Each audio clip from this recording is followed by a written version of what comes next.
waiting for the monitors in the room to queue up. I could see it on the laptop, but it's not on the monitor.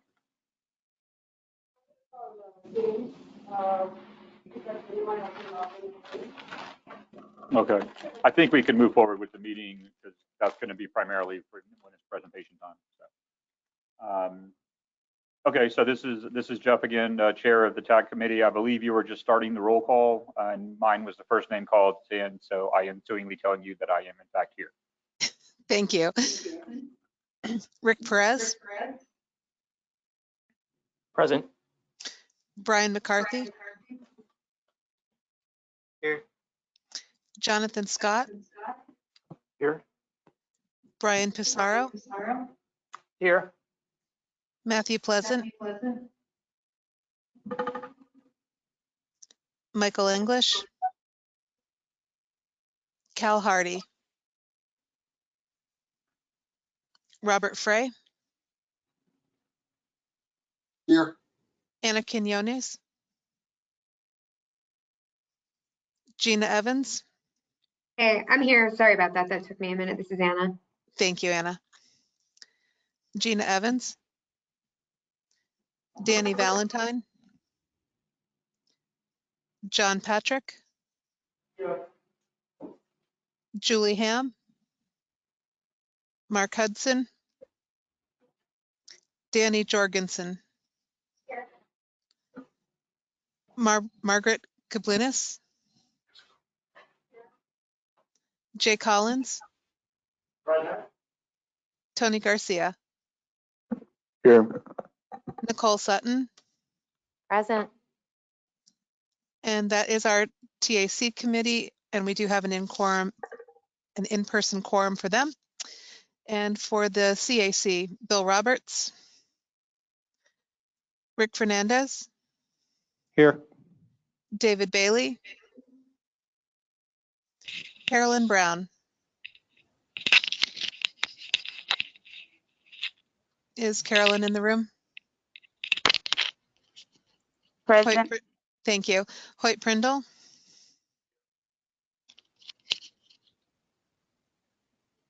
Christina Bosworth. Here. Miaza Morrison.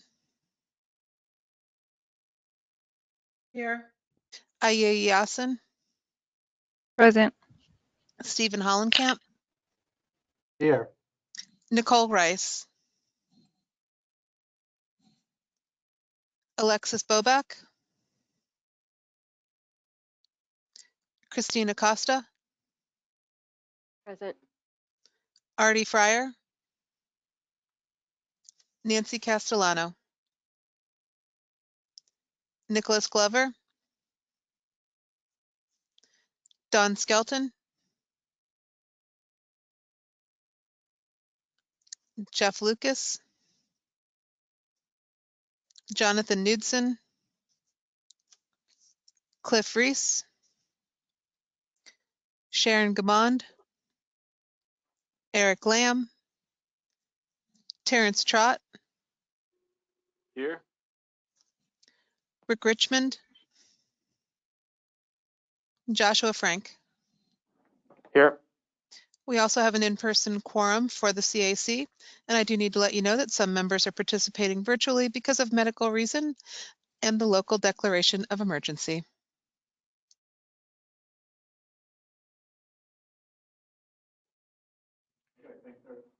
Sorry about that. Thanks everybody for checking in. If you were on the call and your name wasn't mentioned or for anything like that, just type it into the chat and let them know that you were here.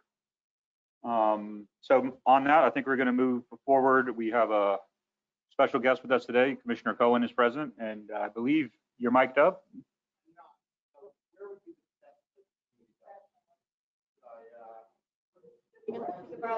Here, just come on here. Thank you. That's perfect. Okay. So I have to be downstairs at 1:30 for a land use workshop on the second floor, but I wanted to stop up because I knew that you were meeting jointly today. And I particularly wanted to, on behalf of the TPO, just thank everyone for their service, because I know that this work can sometimes be both tiresome and tireless.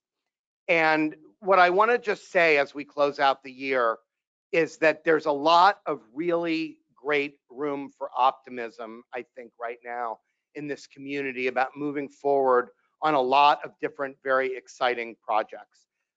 Just this past Friday, I attended a workshop with Commissioners Kemp, Myers, and Overman, as well as Councilman Dingfelder and Citro and representatives from a 5-county area, where we had a really good discussion about initiating talks with CSX and really moving forward on exploring the possibilities that exist with the CSX rail lines. And I'm really hoping in the next year, as we focus particularly on a lot of the very well-known proposals that are out there for development inside the city of Tampa, that the CSX piece becomes part of our conversation.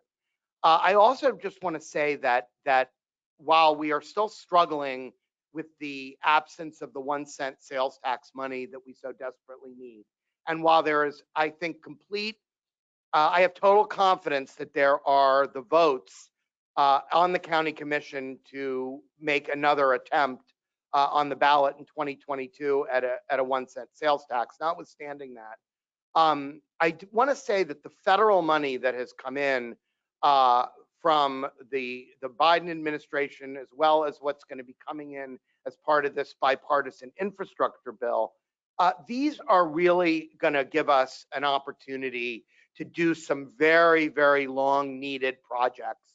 Hopefully that will affect the community in all kinds of different ways, but particularly as it relates to safety, which I know is a major focus of all of you, and it's a major focus of all of ours. And we're really going to redouble our efforts in the coming year to continue to fund the kinds of improvements we need to make our roads and sidewalks and crossings and intersections and lighting safer.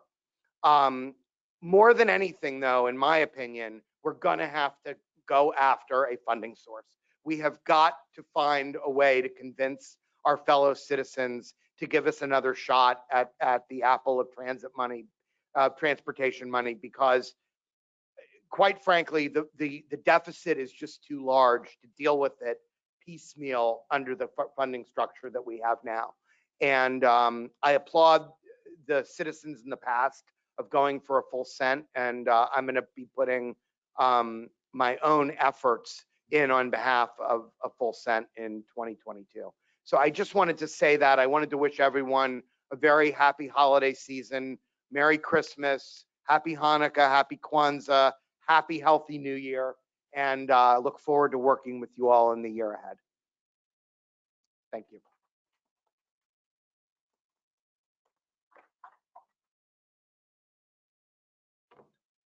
Okay, well, thank you, Commissioner Cohen, for being here and for those kind words. And with that, I think we will move forward with the regular agenda. Next up, we've called the meeting to order, so next up would be public comment. I don't believe there's any members of the public in person with us today. Is there any? I'm going to give a few seconds. Is there anybody online that wish to comment? If so, indicate so in the chat or speak up if you can.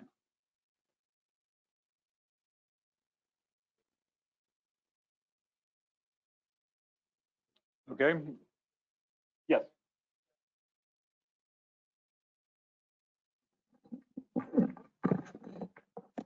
Sorry, Rich Clarendon, staff to the CAC. I just wanted to note for the record that a couple people are online that I don't think were able to indicate that they were present. Kristen Nunsis from HART, Bob Fry from THEA, and Miazo Morrison from the CAC. Okay, very good. Thanks for clarifying.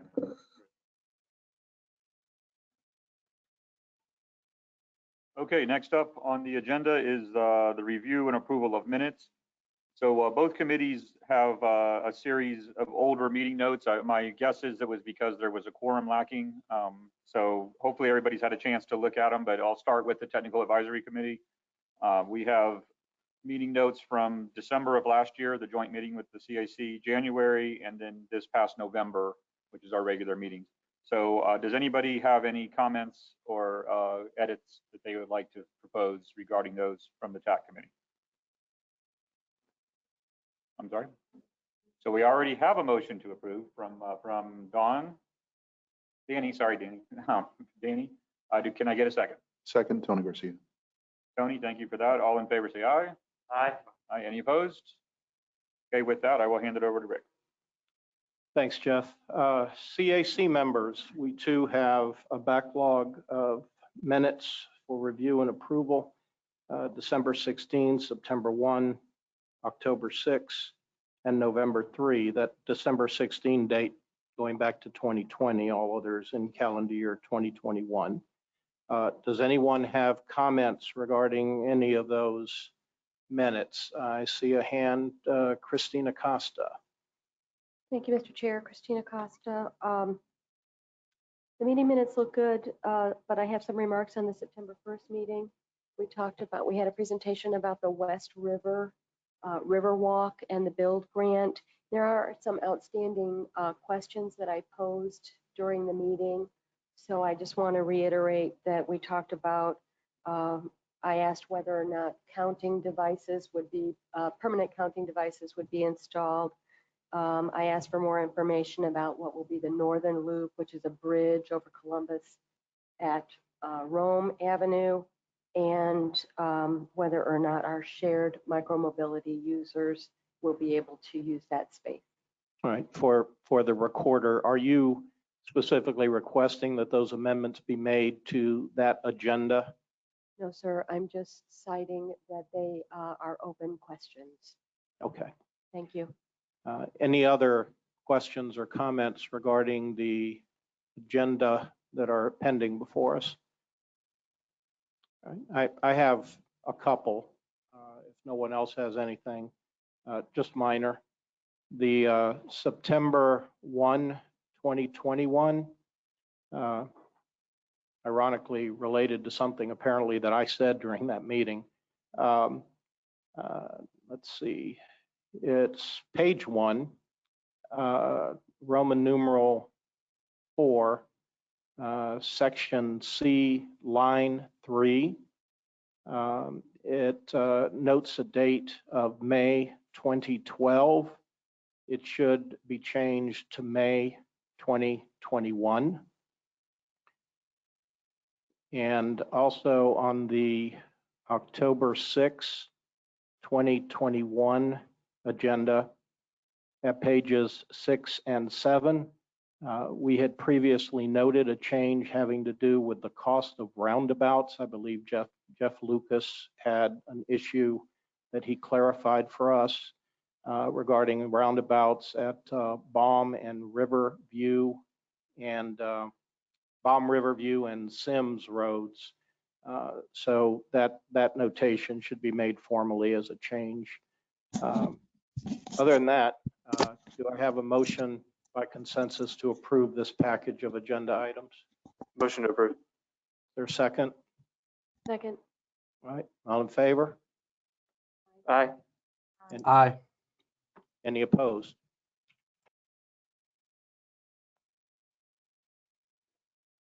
I'm sorry, I don't know. Who made that motion? Josh Frank made the motion, seconded by whom? Christina Costa. Sorry for that procedural mix-up, all me. Any other comment? That it? All right, motion passes. I'll pass back to Jeff. All right, thank you. And as mentioned before, the easiest way to do it is just announce your name prior to making the motion. I think that helps all the reporters and everyone. So thanks for that.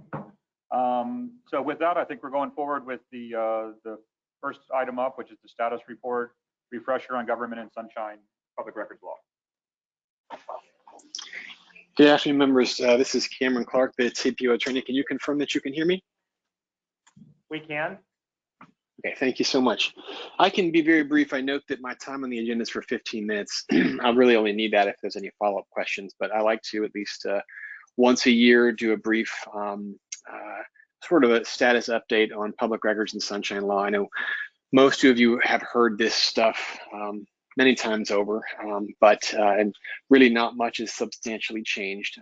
There are some nuance issues that have arisen since the use of virtual platforms for meetings, and I can talk about that, and that affects sunshine, not public records. So just to check the box for public records really briefly, documents that are either produced or that are in the possession of a government entity are subject to the public records law, which is to say that if an outside entity requests their documents, the local agency has a reasonable period of time per the statute to produce those documents. There are certain exceptions to public records law, but for purposes of these committees, you really don't need to worry about that very much because any of the documentation that you utilize or produce pursuant to the functions of your committees are in the possession of MPO staff, and records requests when they're made are made to your staff. If you receive anything from an outside entity requesting documents, you can just send that straight to your MPO staff. And if there's any legal questions on those, of course, I'll go over those with the staff. Committee members don't have any added responsibilities regarding public records. So regarding sunshine law, the basic rule is that if there is an entity or board, and in our instance, we're talking about the TPO board, and the committees qualify because they provide reports, recommendations, and such to the TPO board, and so they are also subject to the sunshine law. It means that for any actions to be taken by your committees, you have to be at a publicly noticed meeting. The public has to have a chance to participate in the meeting. Minutes have to be kept, and then those minutes have to be available to the public thereafter. For purposes of board actions, it means that there needs to be a physical quorum present in order for a board to take action, and that applies to the committees as well. And there can be virtual participation, and understand too, we're not really in the area of case law when it comes to these issues. We're really talking mostly about Attorney General opinions, but well-reasoned ones, and so we always want to be cautious when it comes to sunshine law matters. There was a period of time, as you're all aware, that virtual-only meetings were allowed pursuant to an order of the governor. That has since expired, which is why we have to have physical quorums present in order to conduct business.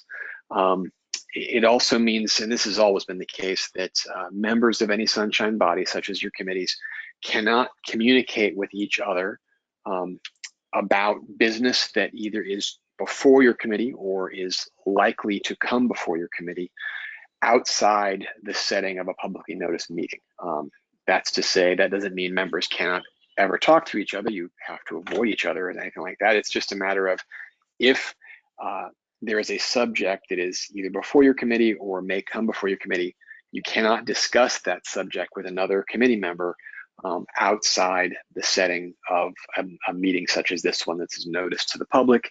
And therefore, when votes are taken and decisions are taken, the public is able to basically see and understand the reasoning and the rationale that's behind those decisions, rather than having members discuss it with each other before a meeting, in which case obviously those discussions are not viewable by the public and can't be disclosed. So let's see, I think for the moment I'll say I think that's all I have is sort of the basic stuff. I'm not really able to see members clearly, so if there are any questions, if either the committee chairs could please call on a person and let them ask a question, and if there are any, and I'll be happy to answer them as I'm able. Any questions for Cameron?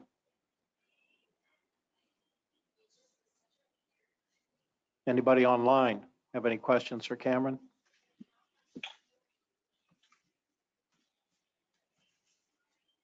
No? Okay. Cameron, see you around the neighborhood, bud. Thank you, Rick. Always good to see you. Have a good one. Ciao.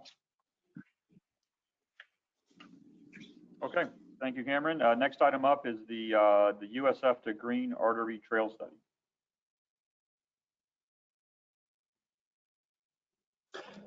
Yes, Wade Reynolds, MPO staff. I'm just going to introduce this item. Many of you all will be aware of the Green Artery Trail, which runs from downtown, the north end of the Riverwalk, or is proposed to, roughly along the river past Lowry Park, Sulphur Springs, Rowlett Park, and then back south through East Tampa and Ybor City. This extension of that trail or connection to it would go from the north end of the trail in Hillsborough River to the USF area and University Mall.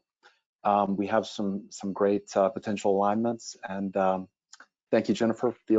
Please take it away. Thanks, Wade. Good afternoon, everyone. Jennifer Musselman from Kittleson, consultant to the TPO. I'm here to share with you more about our trail study and the final recommendations coming out of our plan.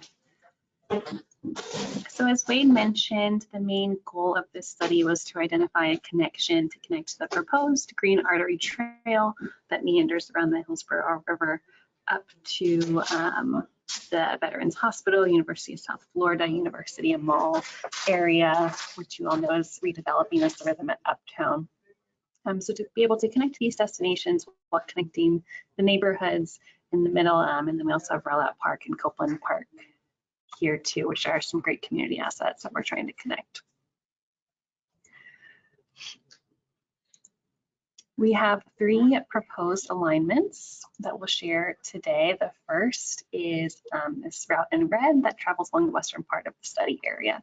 So it starts near Hillsborough Avenue, would travel over a proposed bicycle and pedestrian bridge, and then travel up predominantly 12th Street and Lantana Avenue before making its way up to Fowler and then into the Rhythm at Uptown redevelopment site and over to the VA and USF.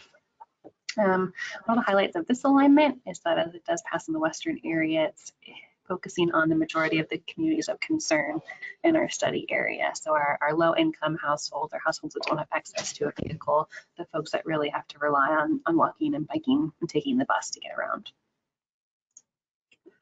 The speed on 12th and Lantana today is pretty low, it's 25 miles an hour, so we'd like to take advantage of that and would propose a neighborhood greenway or bike boulevard treatment, where we try to lower the speed through different speed management techniques, and also try to divert traffic away so there's not as much through traffic on the street. So in our report, you can see this in much more detail. These are all of the treatments that we're recommending to make this a slow, comfortable shared street for bikes. In addition to that neighborhood greenway, also proposing to fill sidewalk gaps on this alignment so it is comfortable to walk and pedestrians do have that separated space. Our second alternative is on 22nd Street. So this one starts on Rowlett Park Drive, goes over the existing Rowlett Park Bridge, through the park and then up 22nd Street before then continuing on to Fowler and USF. This one is kind of right in the middle of the study area, so it's able to connect a lot of the key features, kind of be the best of both worlds in some cases. 22nd Street is a little bit faster today. Its posted speed is 30 miles an hour. So we are proposing a separated trail on this alignment to provide that comfortable facility. Even still, there are quite a few treatments that are recommending. Most of them have to do with driveways and trying to increase the visibility of the trail at driveways with raised crossings, maybe some branded crossings for the trail. So as drivers are trained on and off 22nd Street, they're aware they need to be looking for people walking and biking. Our third alignment here in blue travels on the eastern end of the study area, primarily on 30th Street. So it starts the same way as alternative 2 along Rowlett Park Drive and Walker Park, then goes all the way up 30th Street to connect to USF and the VA hospital. What's great about this one is there's already some momentum with the city of Tampa. They are currently under design for a majority of the segment from Yukon to Fowler. So with their proposal, they have a shared street concept for a few blocks between Yukon and Bush here in gray, and then it's a separated trail for the majority of the way, then up to Fowler and beyond. At the beginning of the study, we identified 6 goals that we've used to identify the alternatives and then to evaluate how well they're performing. So first and foremost, wanting to improve safety for bicyclists and pedestrians, wanting to create low stress network connectivity to key destinations and leverage a lot of the planned improvements out here. So both the city, the county, and FDOT all have some great projects that are going on. We want to take advantage of those. Improve access for communities of concern, give them some good low stress opportunities to get around, leverage the uptown master plan and the redevelopment that's happening in the northern end of the study area, be able to connect to high frequency transit, so to provide good access for people that are trying to connect to the bus, and then make sure that it's a facility that is suitable for all ages and abilities so anyone can feel comfortable out here. This is a snapshot of the evaluation. So the table at the top is those goals that I identified, and then at the bottom are some potential risks of each of the alternatives. So you'll see alternative 1 is best meeting the needs of the communities of concern, as I mentioned. Alternative 2 is ranked highest overall, as it does kind of split through the middle of the study area and touches on a lot of different great points. And then alternative 3 is falling right in the middle there as far as the scoring goes. And then we come to the risks. Alternative 1 is the lowest risk to implement. It's the lowest cost. It can be done a lot with paint and signs and some spot treatments, and it can also be implemented over time very effectively.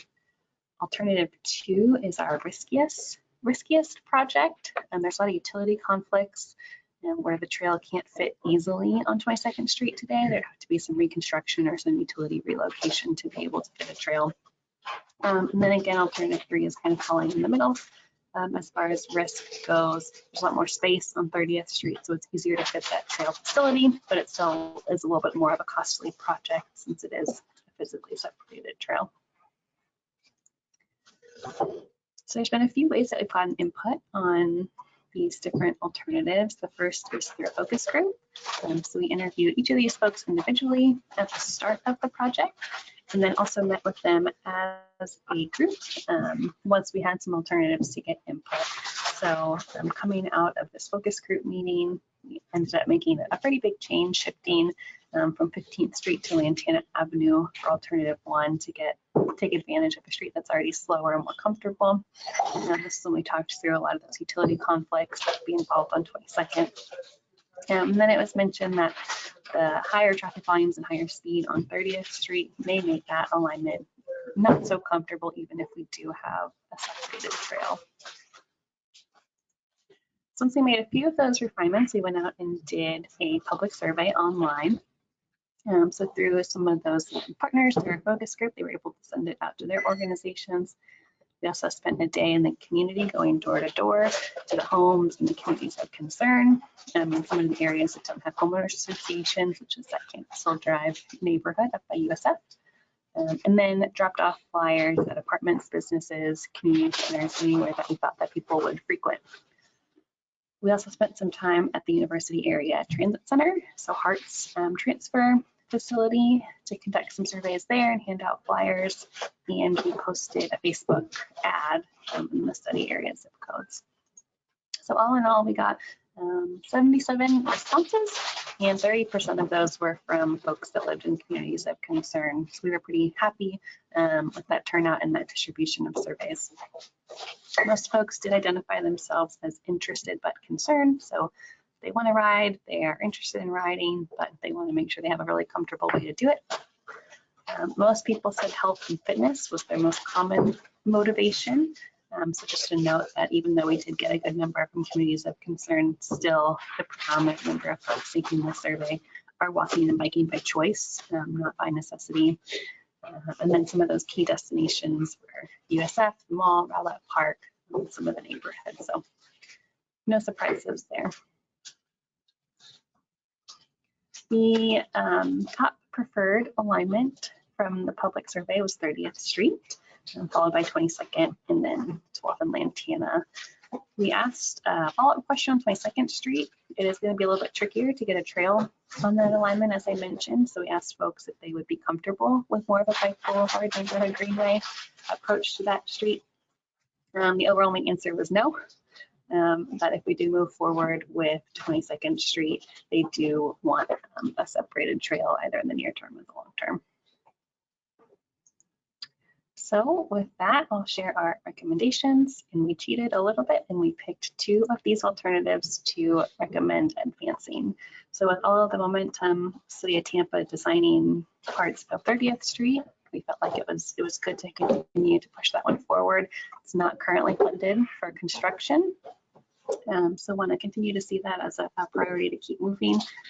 And then with that, really trying to see how we could make a good study area network. What are the best connections for the overall area? And so we felt like alternative 1 was a really great complement to that.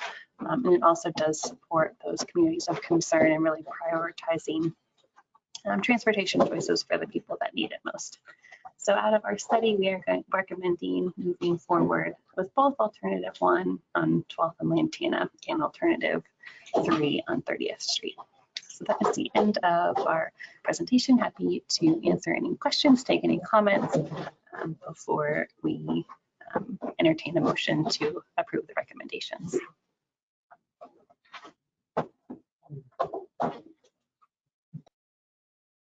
Okay, great.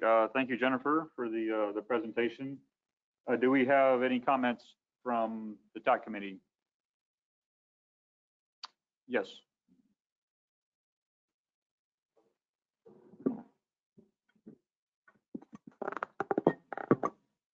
This is John Patrick from Hillsborough County. I have a question about your outreach effort in the Campus Hill neighborhood. There is a handful of maybe a dozen homes that will be backing to this trail, the alternative 1, along that pond that's existing. So I was wondering, what was your response? What was the response from the community? Is there general support to that alignment, or is it how was the response from that community? That's basically my question. Yes, that's a great question. And for those not as familiar, the Campus Hills Drive neighborhood is over here. So this red line does go immediately behind it. And alternative 2 and 3 could follow a similar alignment. Most of this is on private property, and so it's really up to the rhythm at Uptown to develop and move forward. But to answer your question, we did leave flyers at every single one of the houses out there to make sure they were aware of this project.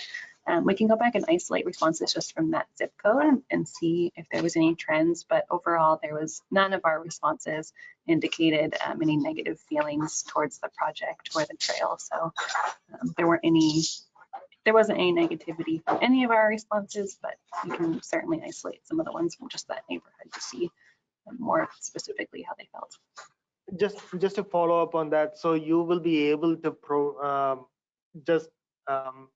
provide us what the responses from the community is specifically from that neighborhood. Is that possible from your survey? We asked for zip codes and we asked for neighborhoods. Both questions were optional, so we can see if there's anything that we can pull out from that neighborhood. Thank you. If we have any other comments or edits? Discussion? We can open it to both groups, I guess. Okay, I guess that passes the baton to the CAC. Does anyone from the CAC have questions for Jennifer? Josh Frank had his hand raised. Go ahead. Yes, thanks, Mr. Chair. This is Josh Frank. Jennifer, quick question. I'm really glad to see alternative 1 and the other alternative together. That was actually going to be my first suggestion, but I know that the transit score was low for alternative 1. Did your team, I guess this may be a 2-part question, did your team consider the proposed BRT project that I believe is going to be on Bougainvillea, which crosses, I think, both of those corridors? And if not, I would encourage the project to maybe consider also adding a connection between the two on Bougainvillea. It's a very low speed future transit corridor that frankly connects all the way to 40th Street, where a lot of USF students live. anyway, so it would be a natural connection between the two and the green artery. So perhaps a small addition to this map as well, just one point to consider. Thank you. Yeah, thanks, Josh. And that is something that's on the city's radar. And so in our report, we have a map that shows all of the ongoing projects, and so that's reflected there. Jennifer, this is Bob Fry over at Thea. I don't know, am I on? Yes, we can hear you. Okay, apologize. The one thing we noticed with a lot of the transit analysis that we've done in the past is we come up with even our best comes up with a medium score. It's very difficult to seem to get into the high. Are there things that we could add or things that we can do that help get it up into there and out of that medium range that the STOPS model seems to look at? And I'm just curious from a technical perspective, because we've run into that several times where looks like a really good corridor, but it keeps coming up as a medium. So if I'm all, by the way, if the model's changed or something, please let me know. You know, about a year since I've dealt with it before. Yeah, and we did not use the STOPS model for this project. Our metric was looking at routes that have 15-minute service or better. And as I'm sure you know, HART has had to make a lot of cuts over the last few years, so there aren't many of those routes left, unfortunately. Usually we get that surtax. So that's why a lot of our routes were falling in that medium category, simply because of the way that we were defining high frequency trains at that 15-minute mark. Well, like I said, we've been frustrated as well. So if you come up with something, let us know. We'll be more than happy to use it on our future analysis. Okay, thank you for that Q&A. CAC in the room, anyone else have questions for Jennifer? Christina Costa. Thank you, Mr. Chair. This is Christina Costa. Jennifer, great presentation. It's awesome. I might be a little confused about one of the images though. Can you flip back to your slide that showed Yukon? There was a shared lane, Sharo in there. Yeah, I'm just wondering there if this is part of the plan. I'm concerned about the speed limit and the sharing of the vehicles there, because at 30 miles an hour, if there's an incident, it can very well be fatal. So can you just clarify for me, is this in fact being proposed in the plan right now, 30 miles an hour, 35? I believe the city of Tampa is looking into additional speed management strategies in this section to get the speed down further. I don't know if Cal is in the room today and can probably speak more intelligently than me, but that has been raised, and I know Cal is looking into ways that we can try to manage speeds more on that section.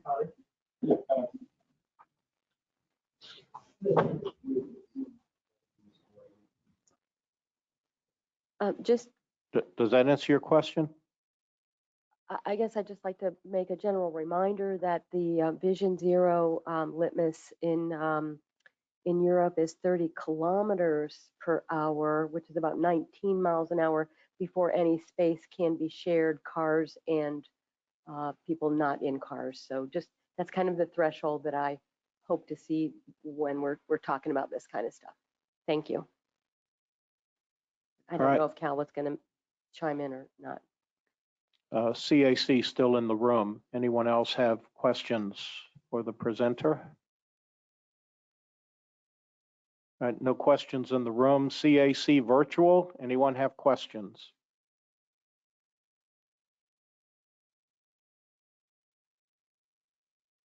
I can't see anything, so Control Center, are you seeing any activity virtually?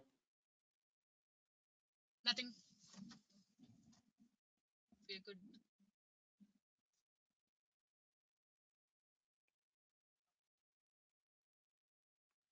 Well, this is an action item, so I guess, Jeff, you want to handle your end, and then I'll do mine. Yeah, I'll start with the TAC committee. The recommended action is approval of the USF to Green Artery Trail Study TPO board. Can I get a motion for approval? So moved. Tony Garcia. Thank you, Tony. Danny, thank you for the second. All in favor? Any opposed? All right, thank you. All right. CAC, looking for a motion to approve the recommendation. Is there a motion? Motion to approve, Stephen Hollenkamp. I'm not sure we can accept motions virtually, can we? We can?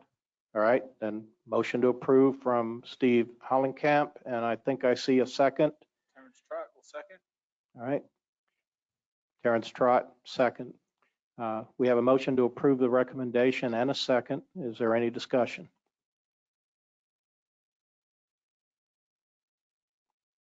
All right, seeing no discussion, I'll call for the vote. All in favor, please say aye. Aye. Any opposed? This is Christine. I oppose just based on those speed limits being presented on Yukon. All right.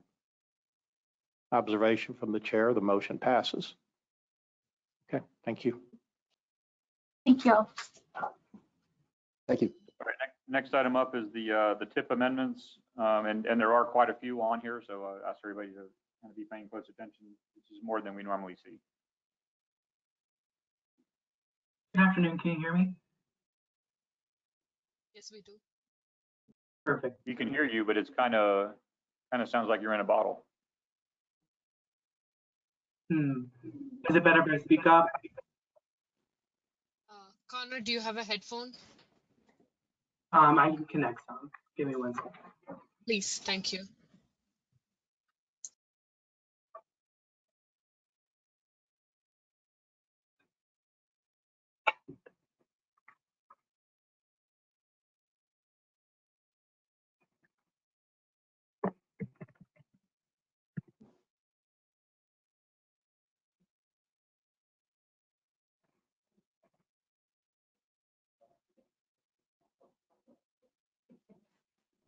Don't worry.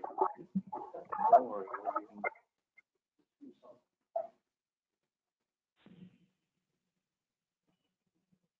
Can you hear me better? Yes, that's better. Perfect. And can you see my screen? Yes, we do.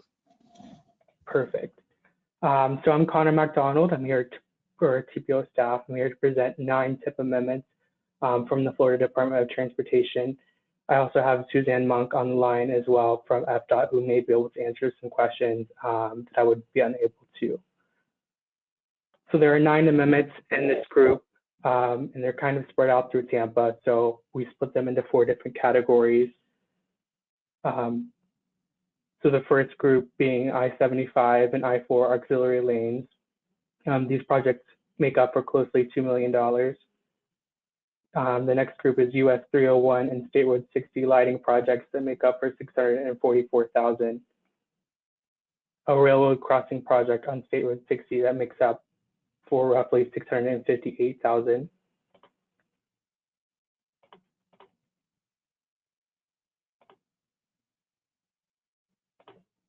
And a last amendment on Southdale Mabry pedestrian safety modifications that make up for roughly $171,000. So the first 2 amendments in this set would allow for funding for preliminary engineering for 2 auxiliary lanes on I-75 northbound and I-75 southbound from Fowler Avenue to south of the Tampa Bypass Canal. The addition of the auxiliary lanes, the aim is to reduce risky driving maneuvers like lane weaving and diverging, and thereby increase safety in operations. And auxiliary lanes, as defined by FDOT, are described as separate marked lanes for the purpose of speed changes, turning, and passing, and are not necessarily meant for the purpose of capacity expansion. So these 2 amendments equal $501,000 for preliminary engineering. The next 2 amendments in this set are located in I-4. The one is located on the northbound or the westbound section from McIntosh Road to the way station, The second also be an auxiliary lane, but from Bethlehem Road to Branch Forbes Road. These projects are aimed to increase safety and operations on the roadway segments. Amendment 25 on the westbound side equals roughly $544,000 for preliminary engineering, while Amendment 26 on the eastbound side equals roughly $533,000 also for preliminary engineering. The next group of amendments are the lighting projects. These projects will change high pressure sodium bulbs to LED bulbs on 3 roadway segments. One being from State Road 60 from State Road 39 to Clarence Gordon Jr. Road near the railroad crossing. The next being on US 301 from Crescent Park Drive to Elm Fair Boulevard.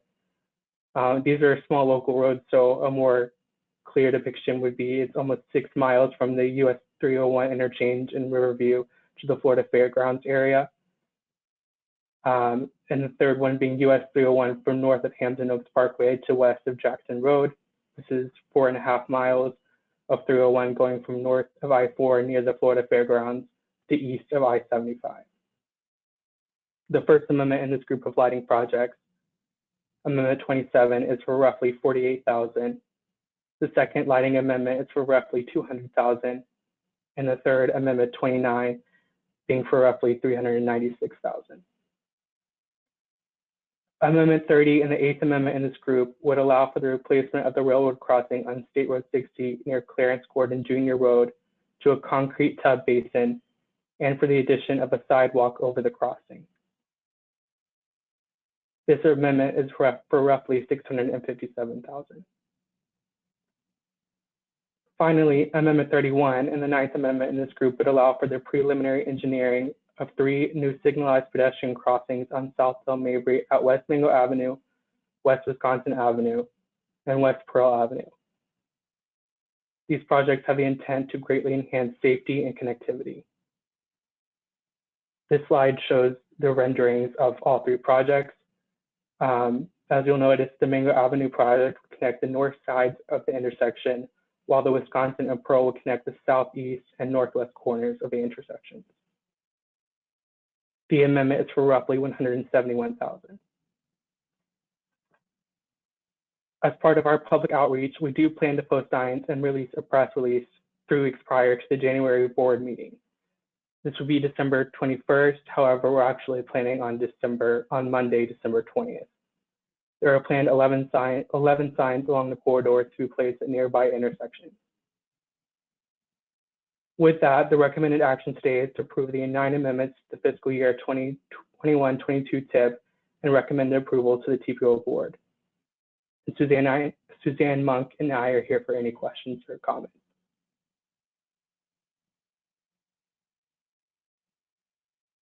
Okay, thank you for the presentation, Connor. You're definitely, those projects are covering quite a variety of mass transit to pedestrian to safety and everything. So I imagine there'll be a question or two. So do we have any questions from the group? And we'll just go ahead and combine and the question, whether you're TAC or CAC, if you want to weigh in or have a question, feel free. Go ahead. Hello, this is Terrence Trott from the CAC. Question, I didn't catch the amendment number, but it had to do with the lighting, the switch from the HPS to the LEDs. Just my question is in general, are the LEDs the ones that are going to turn purple? As you see in certain neighborhoods, I actually took a flight recently, and then like Hillsborough County was like ultraviolet looking because there were several pockets of like UV or blue light coming up. So I don't know if that's a manufacturing thing or something, but if we're going to those lights, that's a problem. Can you talk to that, please? Yes, I had the same. I believe Suzanne may be able to answer that question. I just heard her voice a little bit. Suzanne? Yes. Yes, sir. The purple lights were actually a manufacturing defect, and they're being replaced by the warranty right now. So we will not have that problem again. I know the city of Tampa is also working on getting theirs replaced as well. Thank you very much. It's a valid question, though, because there's purple lights all through my neighborhood. It was great for Halloween, but the rest of the year, not so much. Do we have any other comments? Yeah, Josh Frank, CAC. Connor, this is maybe more of a comment, but it's wrapped in a question. I'm a bit concerned when I see items number 1 and number 2, the I-75 and I-4 work categorized as Vision Zero projects on the LRTP. In fact, I maybe take a little offense to that, because Vision Zero is about trip reduction, speed reduction, crash reduction across all modes. And any, as we all recognize, I believe, and even our agencies recognize, including FDOT, any increased capacity or added highway road mileage increases trips, which is counter to a Vision Zero strategy overall. So I don't know if that's just a, this is the easiest bucket for it to fit. But I really have a problem with these in general, but also them being categorized as Vision Zero. I don't think that's the appropriate category. And when we receive our year-end reports or summary reports about funding allocated towards Vision Zero, I think it behooves us to be more specific with how we're categorizing these things, because this is sort of a false flag for how much money is being spent on Vision Zero, when in fact it's counter to Vision Zero. So I don't want to see misleading reports at the end of the year that touts a great achievement for spending by FDOT on Vision Zero, when in fact it's adding lanes, again, which is against Vision Zero. So that's, again, a comment and maybe a bit of a question is how is that categorized, and is there a better category? Do we need to add more categories? That's sort of where I'm at. Right, I completely understand the concern. That was something that we were a little bit, or at least I was a little bit undecided at first in the initial process. However, we did categorize these under based on the intent of safety and operational purposes, like being the purpose of the project. But I can circle back with that and see the potential to, if a better explanation on why we chose Vision Zero, and or a reason to change it to perhaps major investments. And I don't know if Shaka or Rich may be able to help me with that. I'm still kind of understanding the TIP process a little bit. Again, I think that's very misleading, not only for us, but for the citizens, and I won't be supporting these two objects based on that alone. So thank you for your time. Thank you. I'd like to just hop in here. This is Gina Torres with the TPO and Vision Zero project manager. And when we looked at our top 20 high injury corridors, those highways are in there. And actually, when I was looking at all the fatality lists this year, there was just a lot of crashes and deaths and fatalities on the highways. And I agree with you about Vision Zero and its intent to be, system-wide. And obviously,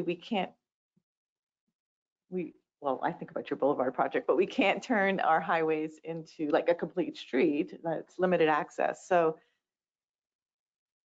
the intention here is to reduce crashes, and these are some of the solutions that the DOT thought would be effective. But go ahead. And Josh Frank, again, just to respond to that, I understand that. I just don't think adding lanes is the solution for a Vision Zero solution for an interstate facility. In fact, it's a more systemic approach where we need to be reducing trips overall on the system. So naturally, that's investing in transit and alternatives to driving, which is a category in and of itself. But for this project, to A, exist in the Vision Zero category, and B, even be included on the TIP is completely against a Vision Zero commitment, and we need better solutions than simply accepting FDOT's answer, which is always going to be add lanes, add lanes, add lanes. They never reduce lanes. They never truly invest at the same scale in alternatives. So again, I think that this is very misleading, and I won't be supporting it. Hello, this is Aya Yassine. This is Aya Yassine, CAC member. And I agree with Gina. And I definitely agree. And I would like to pass a motion to pass these amendments. I definitely believe that they do fit into the Vision Zero, motto and aspiration, especially that these are auxiliary lanes for safe merging into the main lanes rather than getting into an accident. I personally got into few accidents or saw a few accidents that, in those areas because of the merging issues. So I definitely believe that these are for safety, and if we're going to reach the zero number of deaths on our roads, which is a Vision Zero, then definitely having projects like this will support the Vision Zero mission. So I would like to support the motion to pass. Okay, let's just kind of hold the motion until we see if there's any more discussion, but then when that time is appropriate, I think you'll be the one we'll call to make the motion. Yes.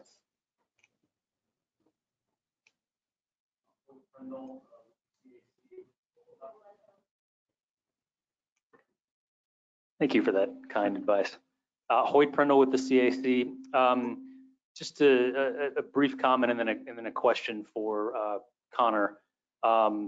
I talk about ramp metering quite a bit at the CAC meetings, and I'll use this opportunity again to suggest that we recommend to DOT that the local freeways be on ramp meters because that is a approach that improves merging flow without widening or additional lanes, and many metro areas in the country use this. California has been using them for 35 plus years. I mean, I could send you all the studies for those of you on the TAC. Everybody on the CAC knows I bring this up quite a bit, but it's because it is an approach that allows there to be a little bit of increased free flow traffic and improved safety without the need to start with additional lane capacity. So that's my comment on that. My question for Connor had to do with the Dale Mabry project. If I heard you correctly, you said there were going to be signal modifications or flashing beacons. I wasn't exactly clear on what they were putting in down there. I think Suzanne may be able to clarify exactly, but my understanding is that they're signalized crossings. Yes, so we are actually doing a project.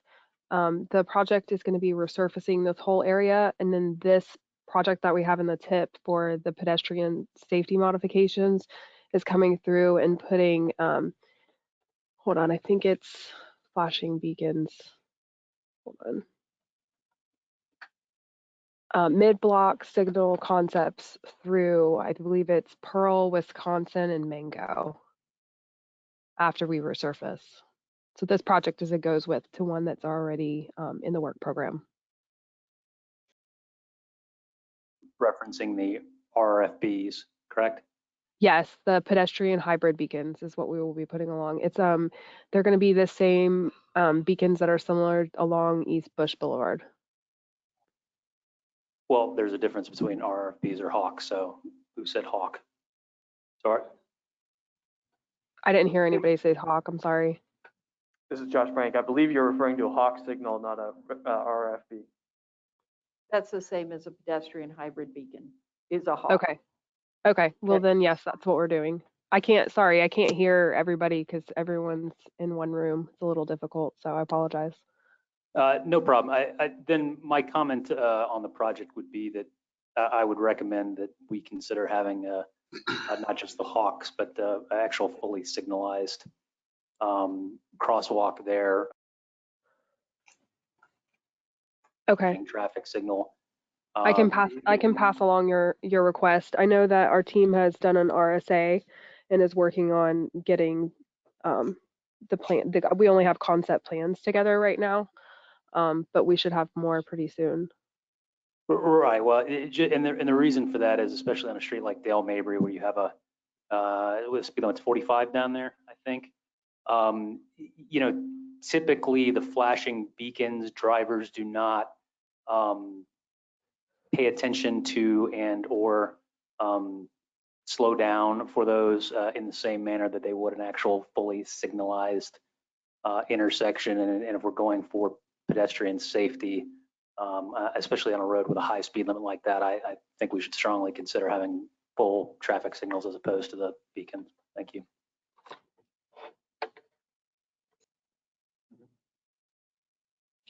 I have a question. This is AA Yassine. I have a question. Regarding Who this is it? intersection. Who's Aya speaking? Yassine. This is Aya Yassine from CAC. And I have a question to Suzanne or the district. If we approve this TIP amendment, does that mean that this is the option that this intersection is gonna go, or does it say that you guys are still gonna look at it and possibly do traffic signal analysis to see if the traffic signal will be warranted, or maybe like another additional improvement will be done? Like, is this the decided improvement, or you guys are still going to study to see what is the best improvement to be done at the intersection? Hey, AA. Yeah, so we've done our RSA in the 3R project. We do RSAs to see what's warranted and what's needed in those areas. And then basically these are just concept plans that we have. Something could change at this point. This actually is just trying to get the project into the work program and clear it with everyone just to get it going. So there could be changes. They were saying they wanted a full signalized intersection. That's something I can take back to Peter Shu and see, what we can do.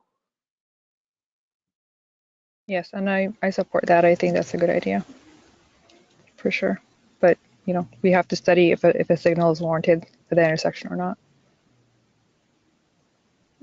All right, this is Rick Fernandez, CAC. I have a probably more than one question for Connor or whomever is on the other end of this that might be more appropriate to respond.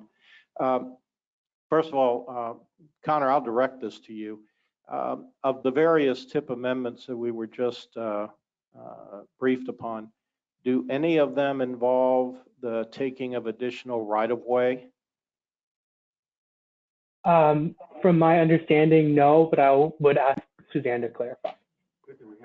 Hi, so Connor had asked me that previously when he was doing his background knowledge to put this presentation together, and it is our understanding that no, that everything will be done within the existing right-of-way for these projects.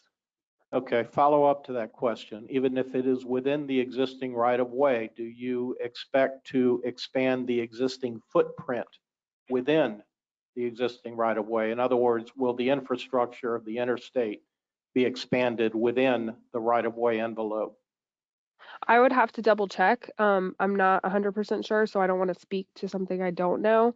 However, it was my understanding that we were doing auxiliary lanes in order to not expand the intersection, or sorry, the interstate capacity-wise. But I'm happy to check on that and get back to you, Rick. Okay, well, I appreciate that. It doesn't answer my question, but I do appreciate you making further inquiry. Are you aware of any properties that are being targeted for acquisition for any reason in support of any of these TIP amendments? No, I'm not. All right, does that mean there are no properties or you don't know? I don't know. I would have to inquire with our right-of-way department and the project managers. These are 9 different projects that are in 9 different areas with different project managers. Happy to ask them and get back to you. Okay, now I'd appreciate hearing from you on that at our next opportunity at the CAC, Sure. which actually kind of bleeds into my next question. Okay. You've just presented us with a whole buffet of TIP amendments here. There's a lot of stuff here, not to mention a lot of money being expended. Is there some urgency to this that it should need to be presented to us at our holiday function in December rather than perhaps in January or February when we've had more time to review and you've had more time to do your homework? I know the decision to present at the December TAC CAC was a collaborative effort, but I may call on Rich, who may be in the room. I don't know whether further steps on that. Okay, I think Rich is going to respond. Okay. Regarding right-of-way, I see that in, this is Aya from the CAC again, and just kind of to add to this right-of-way question. I'm sorry, Aya, you haven't been recognized at this point. If you just hold off, Oh, okay. Rich Clarendon is about to make a comment. Oh, sorry, okay. Thank you. Rich Clarendon. So, to answer Vice Chairman Fernandez's question, we were asked to put these on the agenda for this meeting so it could go to the TPO in January. That's about as much as I can tell you. So there must be some urgency on the department's part. If Suzanne or anybody else from DOT wants to elaborate on that, they certainly can. And if I may, Rich, just to clarify the calendar, we do have another CAC meeting, I think, in January before the TPO meets in January, do we not? That is correct. Okay. I won't be supporting this for any number of reasons, but I appreciate that insight. Okay, that's all I have for now. Thank you, Rich.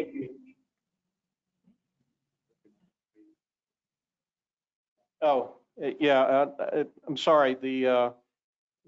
I see a hand raised at the other end of the table. I can't read and I don't know who you are. I'm sorry. Let's recognize Aya first, and then we'll go around the room.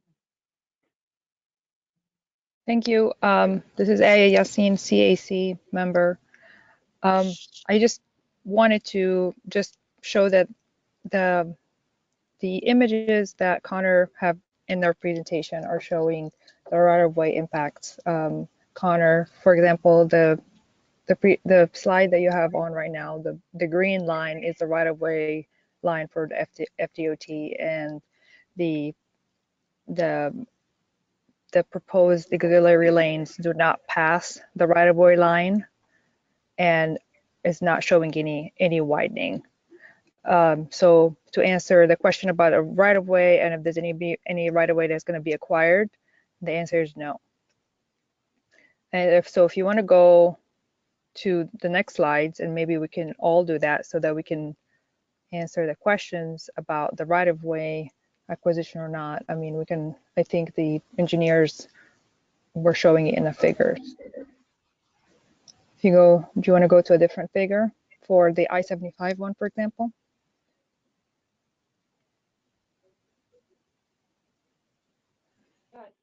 I don't have the same graphic on this slide. But I can show that.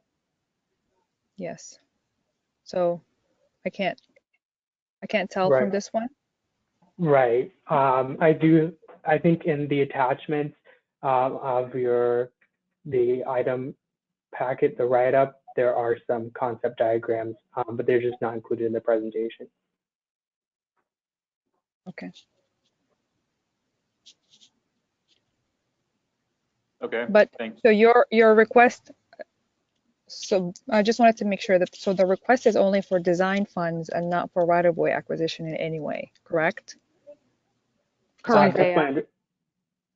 Okay, so just wanted to let all the members know that this is only for design funds, and we're not authorizing any right-of-way acquisition or any right-of-way funds. Okay, great. Thanks for the clarification. Margaret Kiblins, City of Tampa, TAC. I just wanted to add to the comments in regard to the additional lanes on I-75 and I-4 in regard to the comment with Vision Zero.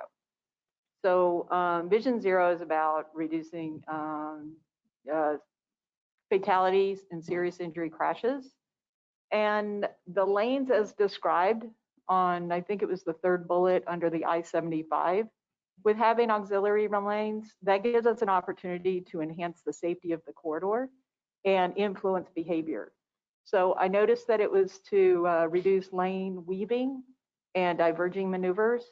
And so those are opportunities to enhance the safety. So if we're approving this kind of information in regard to Vision Zero, just with that one statement, it does look like it is completely in line with Vision Zero. So I just want to make that point of clarification and give you some additional information to consider. Okay, thank you for your comment. Do we have any other comments? This is Bob Fry from Tampa Hillsborough Expressway Authority. Go ahead, Bob. Okay. I'm actually glad that this conversation has come up about this, because limited access roadways versus urban, rural, suburban roadways, I believe the difference in Vision Zero treatments do need to be discussed. And this is a perfect example of a project that on a limited access facility it would be dead in line with Vision Zero and reducing crashes and making it a safer corridor under the safe systems aspects of Vision Zero. But those of us who think mostly in terms of neighborhood streets and complete streets may not do that. And we don't talk about limited access facilities very much and how they fit into Vision Zero as a whole. So I appreciate this conversation coming up, because this is a very good example of the difference between a limited access facility and its needs versus what we typically talk about at our ramps, terminals, and city streets. So in my determination, that is definitely part of Vision Zero street system, if it can help with the merging, weaving, and as described. Thank you. All right, thank you, Bob. This is Suzanne with FTOT. I just wanted to go ahead and say that I'm looking at my notes again, and for the I-75 safety and operational adjustments, right-of-way acquisition is not anticipated, only with the possible exception of the bridge widening over the Tampa Bypass Canal. We have existing right-of-way documents related to the canal, and they're being reviewed for easement and fee interest rights right now. So I did want to call that to your attention. Okay, thank you, Suzanne. Okay, hi, this is Christina Costa. I want to comment on the Southdale Mabry crossings and reiterate that the speed on Southdale Mabry is not conducive to anything less, in my opinion, than a full signalized light.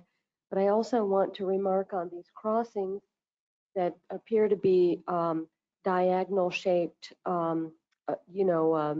crosswalks and islands.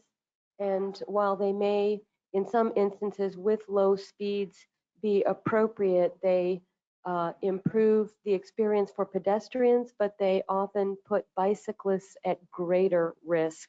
So I'd want to see some design options that serve all active transportation persons. Thank you. Okay, thank you. Any other comments or questions? Okay, I think with that, we can move forward with determining motions. We'll start with the TAC committee. The motion is for approval of the TIP amendments as proposed. Do we have a motion for approval? Jonathan Scott, motion to approve. Thank you, Jonathan. Do we have a second? Jay Collins, second. Thank you, Jay. All in favor, say aye. Aye. If there's any opposed, say nay, or let me know on the chat real quick. Okay, with that, I think it approves TAC, and we'll hand it over to the CAC. I would like to Thank you, Jeff. have the motion to approve. This to the CAC. I suppose we're at the appropriate time to invite a motion for approval of the TIP amendment. I think there is someone virtually that's trying to do that. Would you identify yourself, please, and state the motion? This is Aya Yassine, CAC member. I would like to have the motion to approve the TIP amendments. Is there a second from the CAC? Terrence Trott, CAC, I'll second. All right, Terrence Trott seconds the motion. Is there discussion?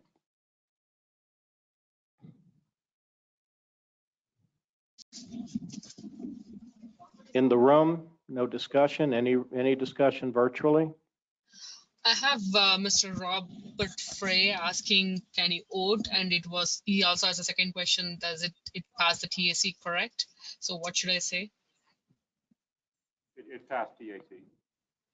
Okay. All right, is there any comments on CAC before the final vote? Are there any virtual? All right, we do have Christina Bosworth in the room who wants to make comment on the motion. Yes, I have a question. Is there any reason why we have to accept them all, vote on them all as a package? Because there are some that I would vote yes for and others no. So do we have to vote for it as a package, or can we vote for them individually? Well, to answer that question directly, Christina, the motion that's before us now, if I understood it correctly, is to accept the entire package as is. If you don't want to do that, then you can vote accordingly when we call the question. Point of order, Mr. Chair. Hoyt Prindle.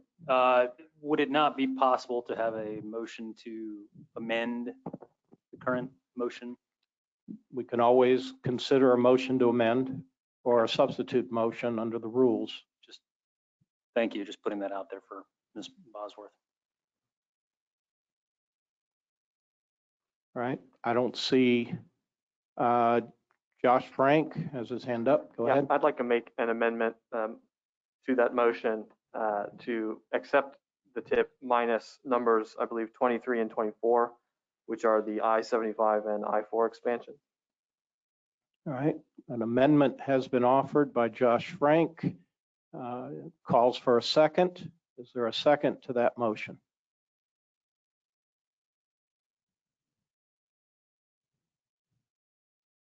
I see no second to that motion. All right, so the motion fails for lack of a second. We're back to the original motion. Any further discussion? All right, call for the vote. And actually, I would like to have this done by roll call within the room. And if the operations center would call the roll, please. For this, for the CAC, Rick Fernandez, No. Carolyn Brown, No. Hoyt Prindle, Yes. Christina Bosworth, No. Miaza Morrison,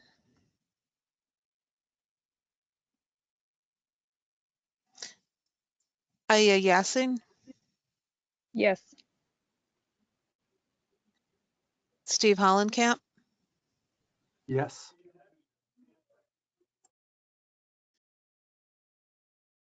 Christina Costa,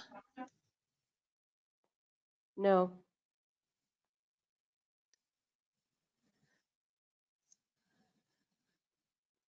bear with me, I do apologize. Let's see here. Terrence Trott, Yes. Joshua Frank, No. according to my records, that would be all voting members present, both virtually and in person. Is that correct? I have no idea who's present virtually, but I think you I've covered got that everybody count. that's I'm in hoping here. that they will, if somebody is virtually and I have not called their name, please unmute yourself. Then the motion will fail 5-4. Thank you. Point of order, if I may, Mr. Chair. Josh Frank is recognized. Yes, thank you. Just Connor, is it your screen that we're seeing that's being shared right now? Yeah. Bill?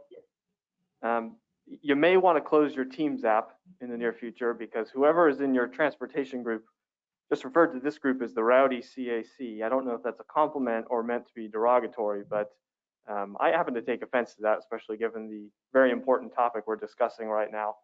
So, I'd like to find out potentially who that was and go from there. That's really not very appropriate for staff, I'm assuming, to have such communications during a CAC meeting. I'm taking time out of my day to be here, as are my colleagues here today. So I just would ask that staff be a little bit more appreciative of our efforts, and that was not very, very professional.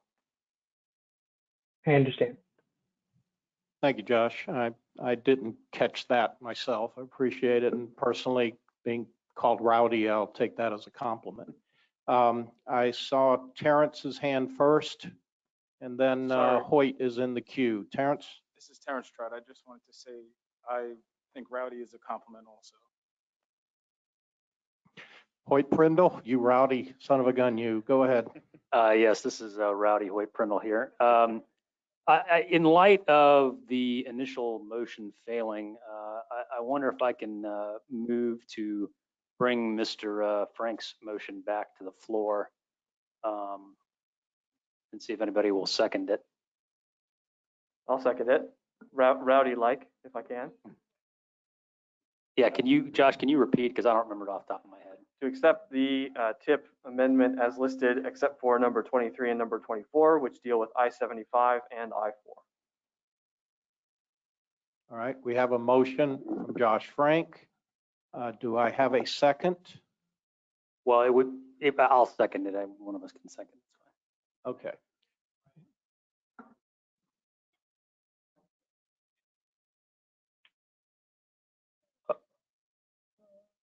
Okay, I'll make his motion then. And I'll second it. This is why we get the rowdy reputation. All right, we have a motion and a second. Is there discussion? I see Christina Costa's hand. I wonder if I could amend that. I make a motion to amend that this latest motion include request for redesign of the and answering of our questions for the Southdale Mabry sections. So a motion to approve minus the 75 and including further improving the crossings as planned for Southdale Mabry. I would second that, Christina Bosworth. All right, Christina Costa has made a motion to amend the motion that was originally posed by Hoyt Prindle. The motion to amend has now been seconded by Christina Bosworth. Discussion turns to the motion to amend. We have to deal with that first. Is there any discussion on the motion to amend? Terrence Trott, you are recognized. Terrence Trott, TAC. I just would like to, I guess, can I make an inquiry as to what would, or the mechanism to bring the two that are dropped back into the conversation for approval? Like, do we need to make a motion to bring that back? You know, the two that might be stripped from this current motion. I just want to make sure they're not lost or whatever. Well, right now we have a motion to amend that's the subject of discussion. So what I would suggest is that you hold that question procedurally in the queue until we have addressed the motion to amend. Is there further conversation on the motion to amend? This is Suzanne Monk. I didn't hear, I'm sorry. I know somebody seconded Josh, but I couldn't hear for my notes. Could you let me know who that was? Josh, well, Hoyt Prindle made the original motion and it was seconded by Josh Frank. Okay. Christina Bosworth, I'm sorry. Christina Bosworth has seconded an amended motion that was made by Christina Costa. Okay, thank you. At some point here, you're going to have me tearing out my hair, so I hope you don't ask too many more questions about that. Okay, we're on the amended motion. Any more discussion on the amended motion? All right, since there may be some confusion, and I will admit I have some, holding the mic here in my hand. Christine, since you made the motion to amend, could you restate your motion? Yes, my motion is to further amend the passage that what we'd be voting on is the tip approval minus the I-70 section and predicating improved design for the crossings at Southdale Mabry.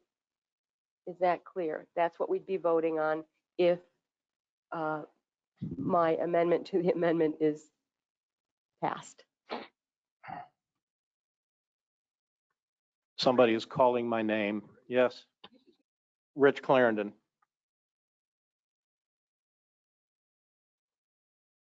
Thanks. Acting parliamentarian. I think what I heard Christina Costa propose was an amendment to the motion that Hoyt made, the effect of which would be to ask for an improved crossing designs on the Dale Mabry crossings. That's the amendment, the amended to the original motion that's on the table now. That has to be voted on first. Then you go back to the original motion. Correct. That is correct. And Christine, are you satisfied with that explanation presented to us by Mr. Clarendon? Yes, thank you. Okay. I think I maybe understand it better now myself. All right. Do we have any more discussion on the amended motion before we call the vote? All right. I'd like to move forward on a vote on the amended motion. All in favor, please signify by saying aye. Aye. Aye. Any opposed? Yes. Would appear the amended motion passes. Now we move back to the original motion. This was Hoyt Prindle's This is the clerk. motion. Was there anyone opposed to that motion? No one sounded off. No. Thank you. All right. Now we're back to the original motion, which I believe was made by Hoyt Prindle and seconded by Josh Frank. Hoyt, would you mind restating your motion? Well, in fairness, since I'm simply re-putting forth Mr. Frank's motion, I think it's best that he articulate it. I appreciate that. This is Josh Frank. The original motion, which has since been amended, was to adopt the tip as written minus number 23 and number 24, which, as you can see on your screen, have to do with I-75, as well as the I-4 items, and which I don't have the numbers in front of me, so I can't cite those directly, but both I-75 and I-4. And then the amendment now states that there's also a recommendation that improvements to the Dale Mabry intersections are made as well. Okay. Josh and Hoyt, thank you very much for that duet. With the motion now so stated, if there's no further discussion, I'd like to call the vote. All in favor of the motion, please signify by stating aye. Aye. Any opposed? Nay. Nay. Right. I hear one nay. Who was that, please? Could you identify yourself, please? Yasin. Aye. Okay. All right. So the motion passes. Thank you very much. Mr. Chairman, if I could respond to Mr. Trott's question. Sure. I think we can always ask for DOT to come back with clarification on the two or the sets of improvements on I-75 and I-4 to report back to maybe at our next meeting. The recommendation is to go forward to the TPO, and they may already act on it, or I don't know. They could refer it back to us, so we'll have to see.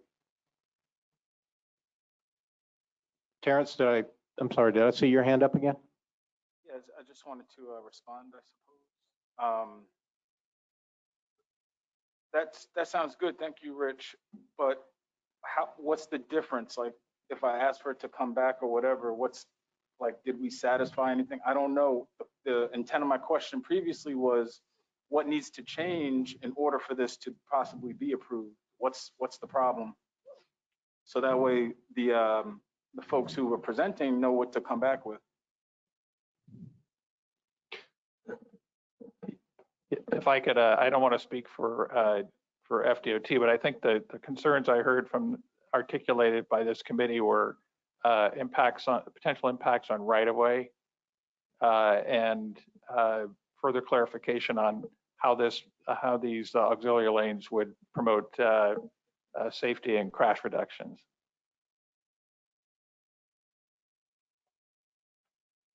Okay, I think all discussion on that topic has concluded, so we will move on with the next item, the 2021 State of the System Report.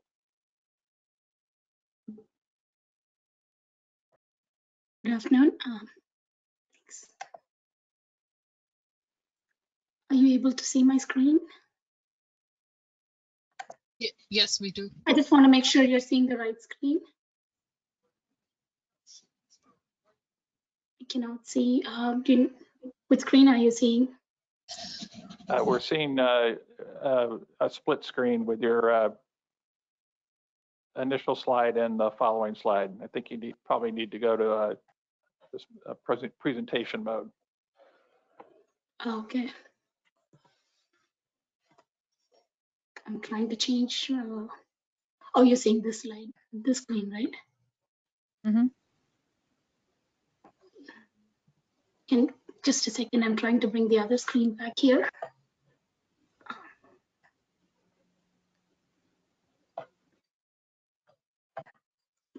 You see the right screen now? Yes. You see the right screen? Okay. Yes. All right. Oh, again, it's a presentation mode.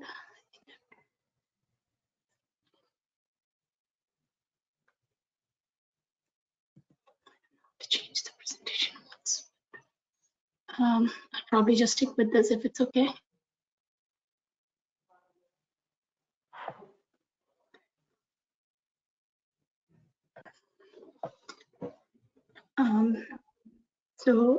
If you can see my screen better now.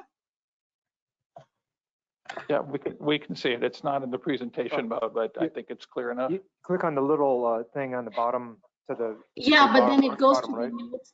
It goes to the notes view. So yeah. I think that's how I had set it up so that I can see my notes in a different screen, but that's fine.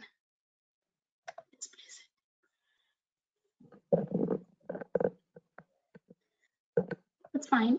I'll go to the other view if you're okay with it. If you're okay with this, I can go to this view.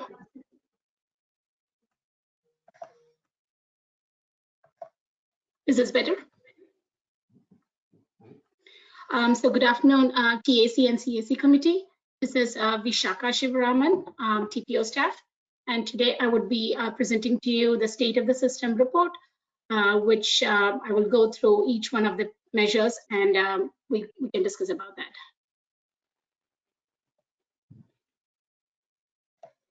So as you might know, the state of the system is one of the core documents that the MPO produces. The purpose of the state of the system is to look at how our transportation system performed in the recent years.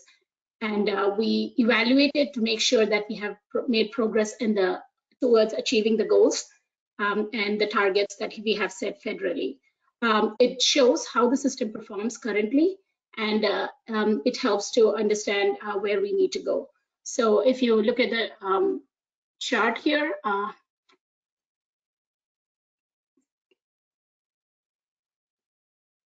if you look at the chart here, I would just go by the cycle that we evaluate the current conditions, we set the goals and targets, and it helps to make sure the investments are prioritized towards making the progress, and then we re-evaluate the condition. So this year, in this state of the system report, the data, what you see here, has been collected from the jurisdictions from FY 2022 to 26, depending on their budget and their capital improvement plan. That helps to make sure whether we need to prioritize the project funding.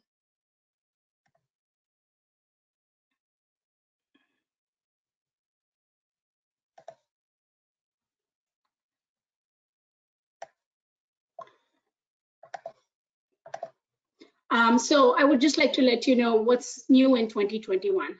In 2021, As we all know, that there was COVID-19 travel restrictions, which disrupted the travel pretty much last year. And so what happened because of that is that the VMT reduced by nearly 20% compared to the previous years. Also, Tampa Bay did host the Super Bowl 2020 and Stanley Cup, which were the major events which attracted crowds. With that, more people moved towards Hillsborough County, and more people are continuing to move. As you know, the population is increasing here. And the data reporting, you can see here on the map on the right, which shows where people will be moving and where jobs will be in 2045 based on the LRTP. And so what we need to do for this year is to make sure that we need to look at the performance measures for the various categories here. The data, what you see here, has been reported in an online dashboard tool. This was built to us by a consultant, and which is an interactive platform, where we were able to feed in some of the measures directly from the various jurisdictions and the agencies that report them, and we would be able to make progress. We will be able to make reports viewable and mappable features. So just to kind of link this to how back to the LRTP, the state of the system report shows how the state of the current system is in Tampa Bay, and this kind of feeds into the long range transportation plan because most of the projects we do have here need to be up to the LRTP goals and targets.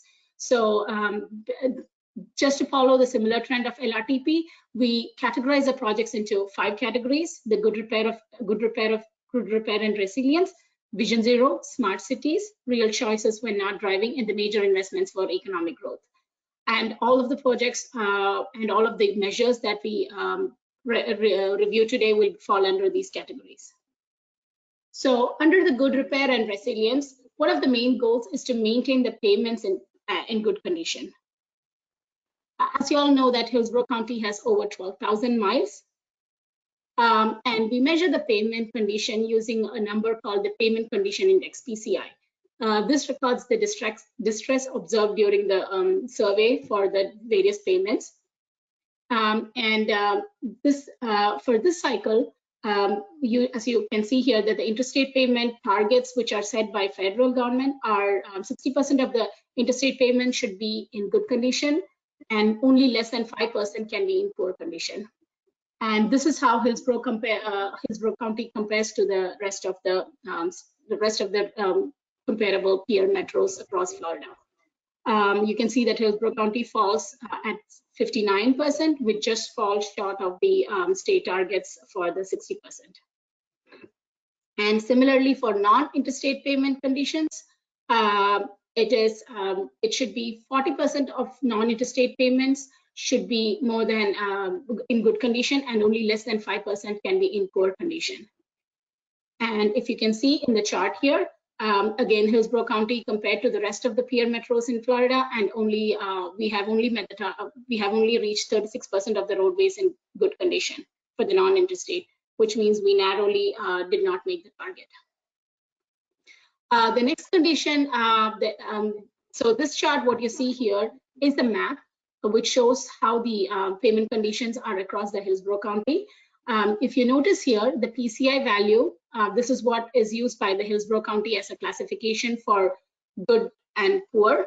As the color goes from red to green, the condition becomes better and better.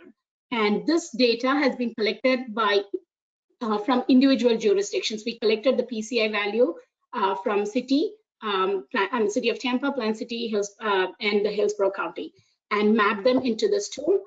This is a screenshot of the tool, and you can see how the PCI changes and where the roads need to be maintained in good condition.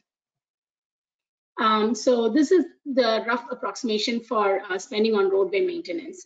As you can see that all the counties and jurisdictions across the all the jurisdictions across the county have spent together a total of around 400 million for roadway maintenance from FY22 to 26. And with this, we know that we can only resurface a few percentage of roads. The funding has to be increased. to be able to fund, maintain, and the roads in good condition. The next goal under the state of good repair and resilience is also to maintain bridges in good condition. So this is the data what we collected. As you can see here, there are 819 bridges in Hillsborough County. This data has been collected by the NBI, National Bridge Inventory Database. Out of that, around 646 bridges are in good condition. This is by deck area. This is what the federal measure is. And this is how Hillsborough County compares to the rest of the Florida metros. And we are into 76% of bridges are in good condition. Out of this, around 491 bridges are NHS structures, which is the National Highway structures maintained by National Guard. And out of that, 86% are in good condition. And also the second biggest share of the bridges in the county are maintained by Hillsborough County, which is around 275 bridges. And out of that, 72 bridges are in good condition. So what you see here is an average of all the bridges in the county. So this is the chart which shows how much the counties and cities have spent on, and FDOT has been spending on bridge and bridge repairs. You can see here that the majority of the bridges, since they are owned by FDOT and the county, they are the ones who are spending mostly on bridge repairs. The next goal under the state of good repair is to maintain transit assets in good condition. We know that transit assets are very important to maintain, and HART is one of the main providers of Hillsborough County's transit. So I'm going to be sharing with you some of the statistics for HART. Most of this data has been collected from HART's budget report and their transportation development plan. So HART operates transit service across the county and they have over 200 buses. Currently, about 41% of the vehicles are not in a state of good repair, which means that we have all, and HART includes flex buses, the fixed route fleet, and the paratransit vehicles. So all of them together are 41% of the vehicles not in a good state of repair. And then, but to give a positive feedback to that, there in the last 2 years, HART has replaced 48 paratransit vans, which is almost their entire fleet in the last 2 years. HART has also been moving towards their electric vehicles, so that helps to maintain the fleet in good condition. And this is a chart which shows how much FDOT and HART has allocated for the next 5 years on transit asset maintenance, which is roughly $270 million. The other goal under the state of the good repair and resilience is resiliency to storms, floods, and sea level rise. Tampa is one of the cities which is on the high sea level rise category.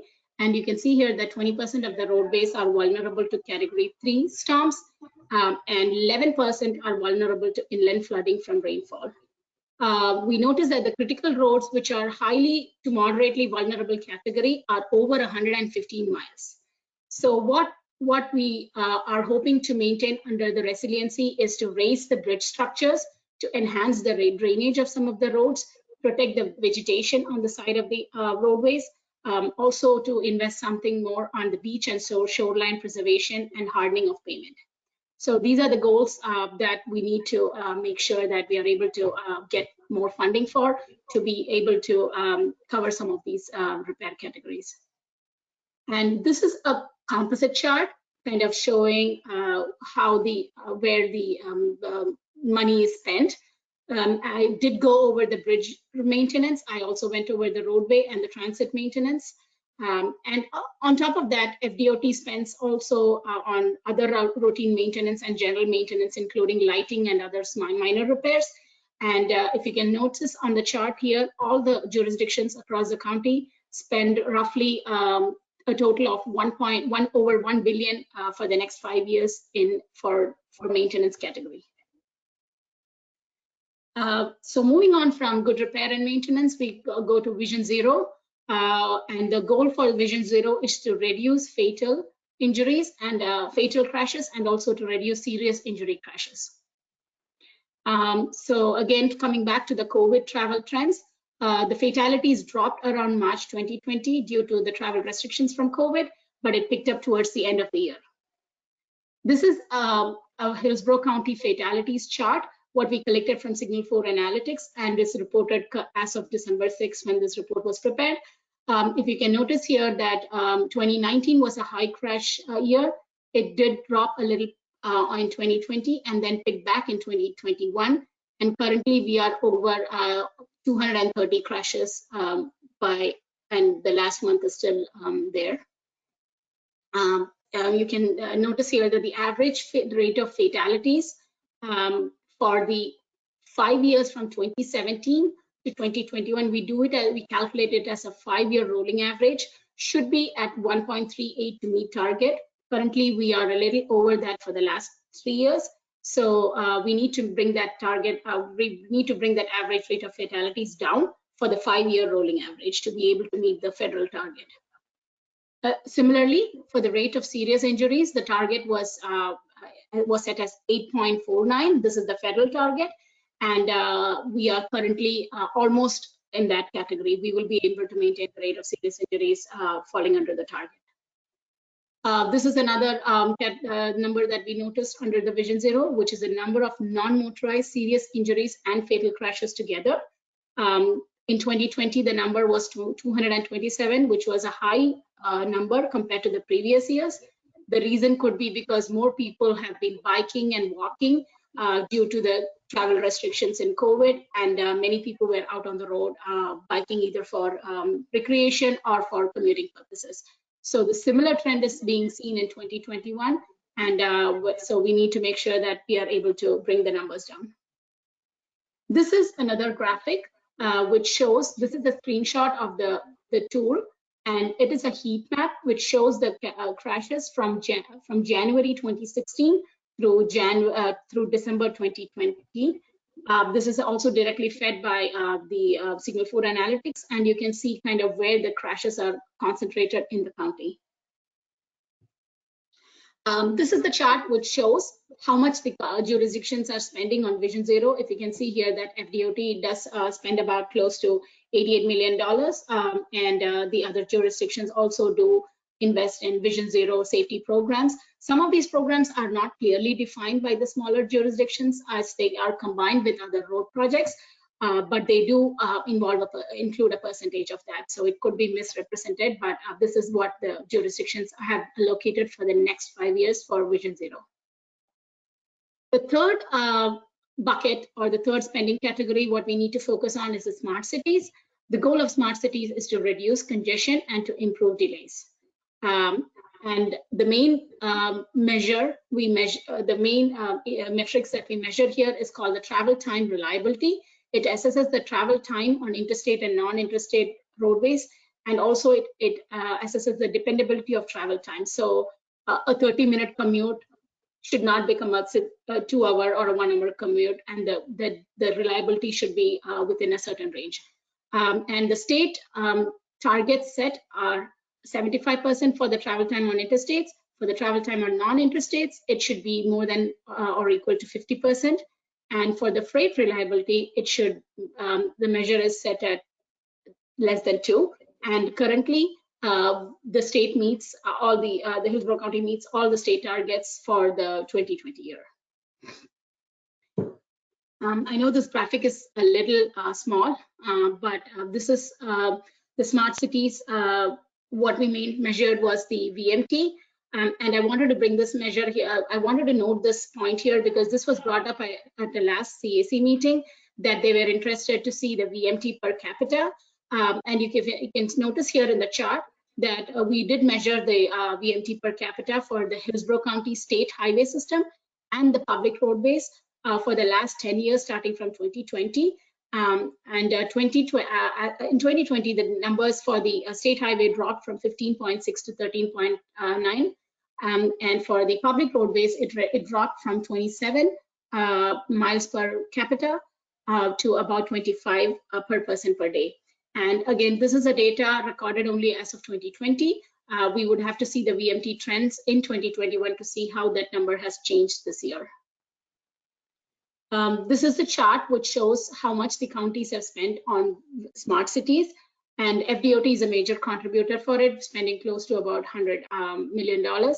for the smart cities category. The Hillsborough County and TIA are the other two main contributors towards smart city projects.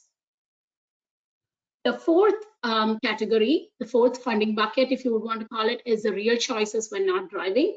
The goal of real choice is to improve mobility and access to transportation and give people more options. So you can see here that Hillsborough County is a heavily car-centric county, and whereas roughly about 2.3% of the residents live in a household with 0 cars. And this is the data collected from ACS, American Community Census Survey.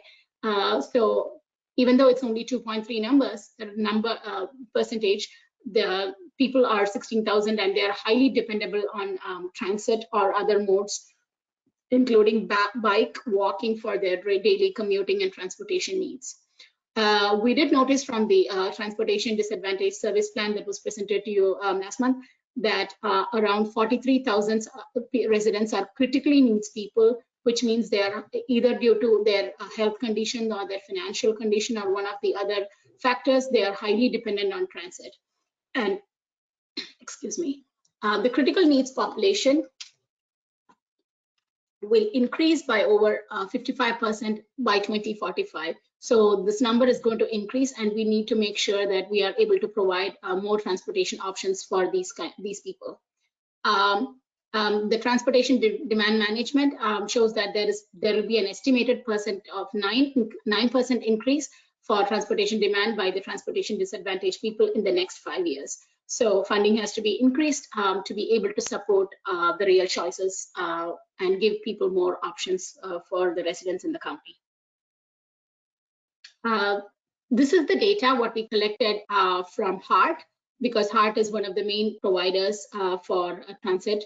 And as of July 2021, which was the latest budget report that HART had submitted, we did notice that the HART ridership reduced by around 28% compared to the previous year, which was 9.25 million. And that could be because of the fact that COVID did change some of the travel patterns, and people chose to maybe work from home. So the ridership did reduce compared to previous year same time. However, I would like to notice that the streetcar showed extensive ridership, and it increased over the last year by almost 225%. This was the only mode which showed a high increase in the performance measure compared to the previous year, and this could be due to more people choosing streetcar for local trips within the downtown and the streetcar provided areas. Another major measure that we noticed was the access to transit service. So as you know that HART does not serve all of the county, but at the same time, given the fact that only certain population of the county can access transit, we did notice that people who are within a 30-minute frequency or better for a transit ride, a transit stop, is only roughly 10%, and transit serves around 10% of jobs within the county.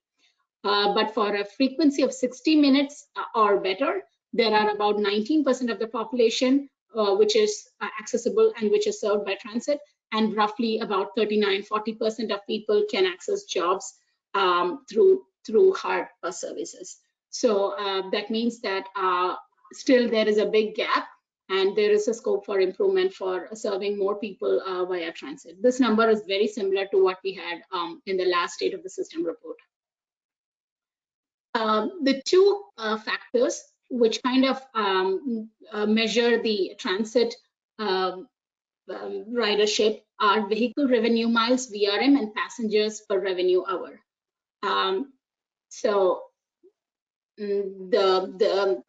This was another request what the CAC had when we were presenting the status update a few months ago, that they were interested to see the HART bus vehicle revenue miles per capita, which gives us the vehicle revenue miles gives us an impression of it's calculated based on the number of miles the vehicle travels while in revenue service. So it helps us to know that the amount of transit service which is available on our roads. whereas the passengers gives an idea about the usage and the number of people on each buses when the bus is in service and operation. So it is when the bus is able to collect revenue, that is the number of people that are served by transit. It helps us to analyze the different modes, and HART uses it to as one of their success plan goal, and that's how they assess the ridership. So we did notice that on an average, passengers per revenue hour decreased by 40% between 2020 and 2021. This data is not official because the year has still not ended, but we were able to roughly assess for the same time frame as in 2020. And as you can see here, the bus vehicle revenue miles per capita has been decreasing in the last few years. This was another graphic you can see here with the yellow dots, the red dots, and the grocery stores, which kind of shows how accessible people are to some of these places of interest. We collected the data from school district, the hospitals, and the grocery stores from the property appraiser. And the lines, what you see here, are the sidewalks that are present in the county. And this gives us an idea about how people can access the different places of interest. So nearly 2.4% of the people live in a household with zero vehicle, as I just mentioned earlier.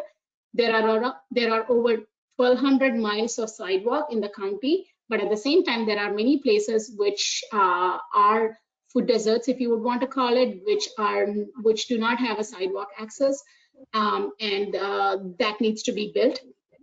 The total miles of paved rails and shared use paths in the county is 925, and the number of bike lanes is 555. This helps us to show the accessibility to the different places, as I just mentioned. The spending on real choices, if you can notice here, HART is a major contributor, which spends over $456 million. And they do, and the FDOT also spends on real choices by spending some of the funds on sidewalks and the building the trails and sideways. So this is one of the main judging factors for seeing how much money is spent on the real choices, and to see that there is scope for improvement. With that, I recommend if you could approve the state of the system report to the TPO board for approval. I would also like to remind you that this is the first of a series of quarterly reports that we will be presenting to you in the coming months. This was a request again from the policy committee, which came up 2 months ago, and we agreed to present this as a quarterly update and focus on some of the measures. So this will be presented to you hopefully in the next quarter with any measures that needs to be highlighted. With that, I can take any questions or comments here. Sure, yeah. Okay, thank you, Vishaka. Certainly a very detailed report. And let me say, after having been on the committee for several years and dealing with metrics, it's difficult to derive these, and they're especially for transportation. So I appreciate the work you guys have done. I mean, I can't say that I'm happy with all of the measures, because some of them I think we're lacking a little, but nevertheless, the feedback is what's important to start with, that we know we're lacking, and we got a chance to improve on that. And I especially like that you were able to derive some numbers for resiliency. I think that's very important, you know, to keep an eye on going forward. So with that, do we have comments from the committee? You want to start, Rick? Vishaka, hey, good afternoon.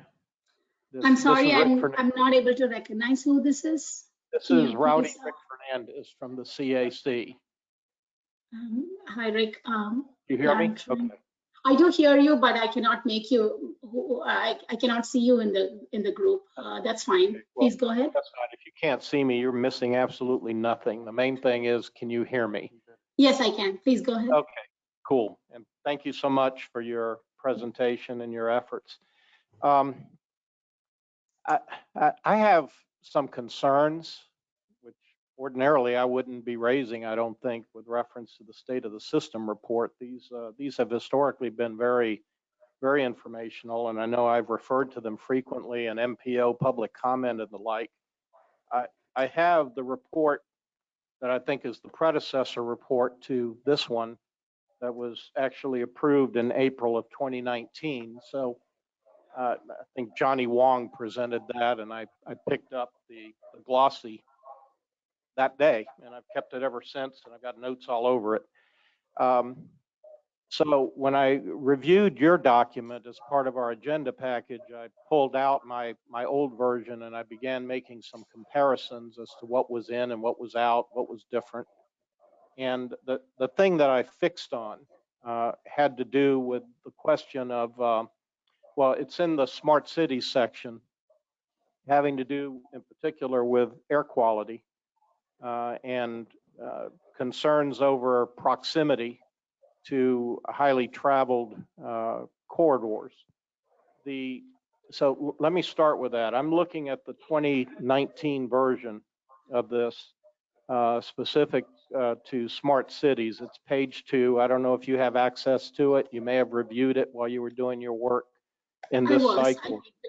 I need to just pull it up for you. You're familiar with it. Okay. I certainly am. I know all you guys are. I'll give you a moment. Let me know when you're ready. Yes, just a minute. It's just opening up. Go ahead, Rick. Yeah. Okay. I'm looking at page 2 of the glossy document, and there's an index there of sorts. And under smart cities, it referenced that it seeks to reduce traffic delays as measured by. And then there are 2 bullet points under that in terms of the measure metrics. One is travel time reliability for cars and freight. And the second bullet point is % of population affected by high vehicular emissions. So far in my review of your current document, the one you've just presented to us, I don't see any reference to % of population affected by high vehicular emissions. Has that particular bullet point, for one reason or another, dropped off as a measure under smart cities? It was not dropped off. However, we reported it a little different in this year. Okay, show me where. Where is it? Yeah, I'm just going through my report.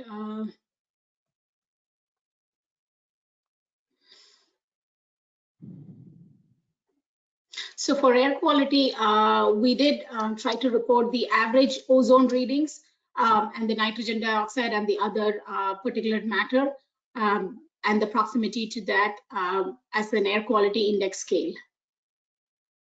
Right. Are you referring, and I printed this thing out in my printed version, that's page 8 of the document?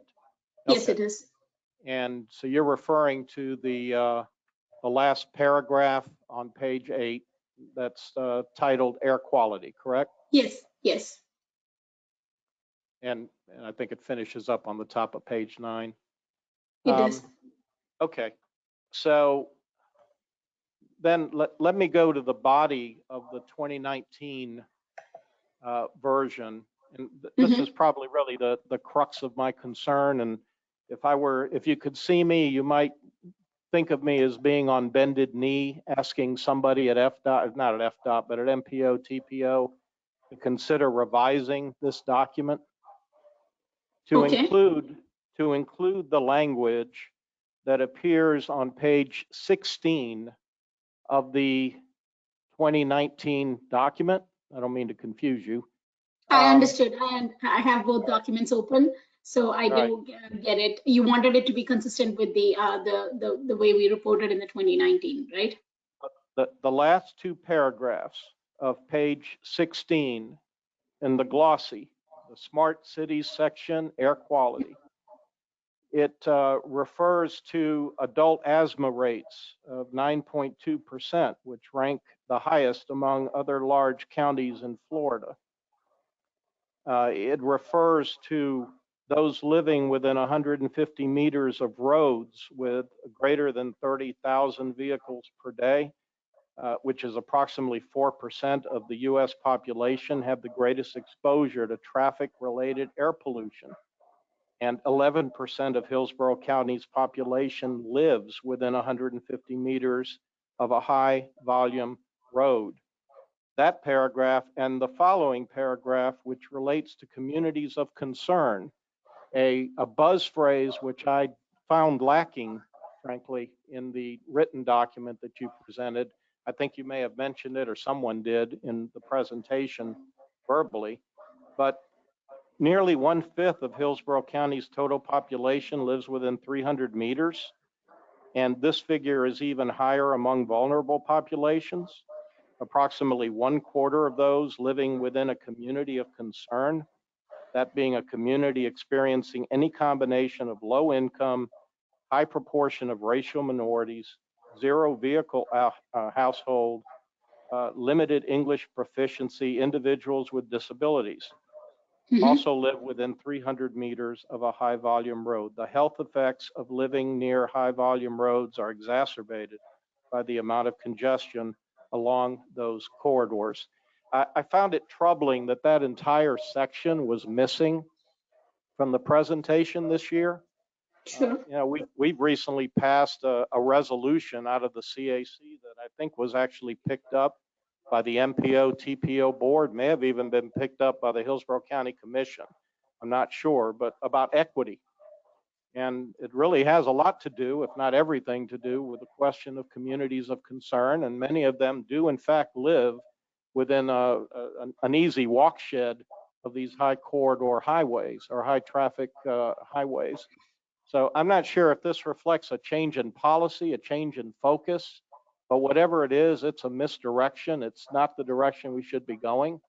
And I would ask you, I can't approve, frankly, what you presented today without this information in. So you won't have my vote unless I hear from somebody a commitment that it will be reinserted. That's all I have to say about that. Thank you, Rick. I do appreciate your comments and your detailed question about that, concern about that.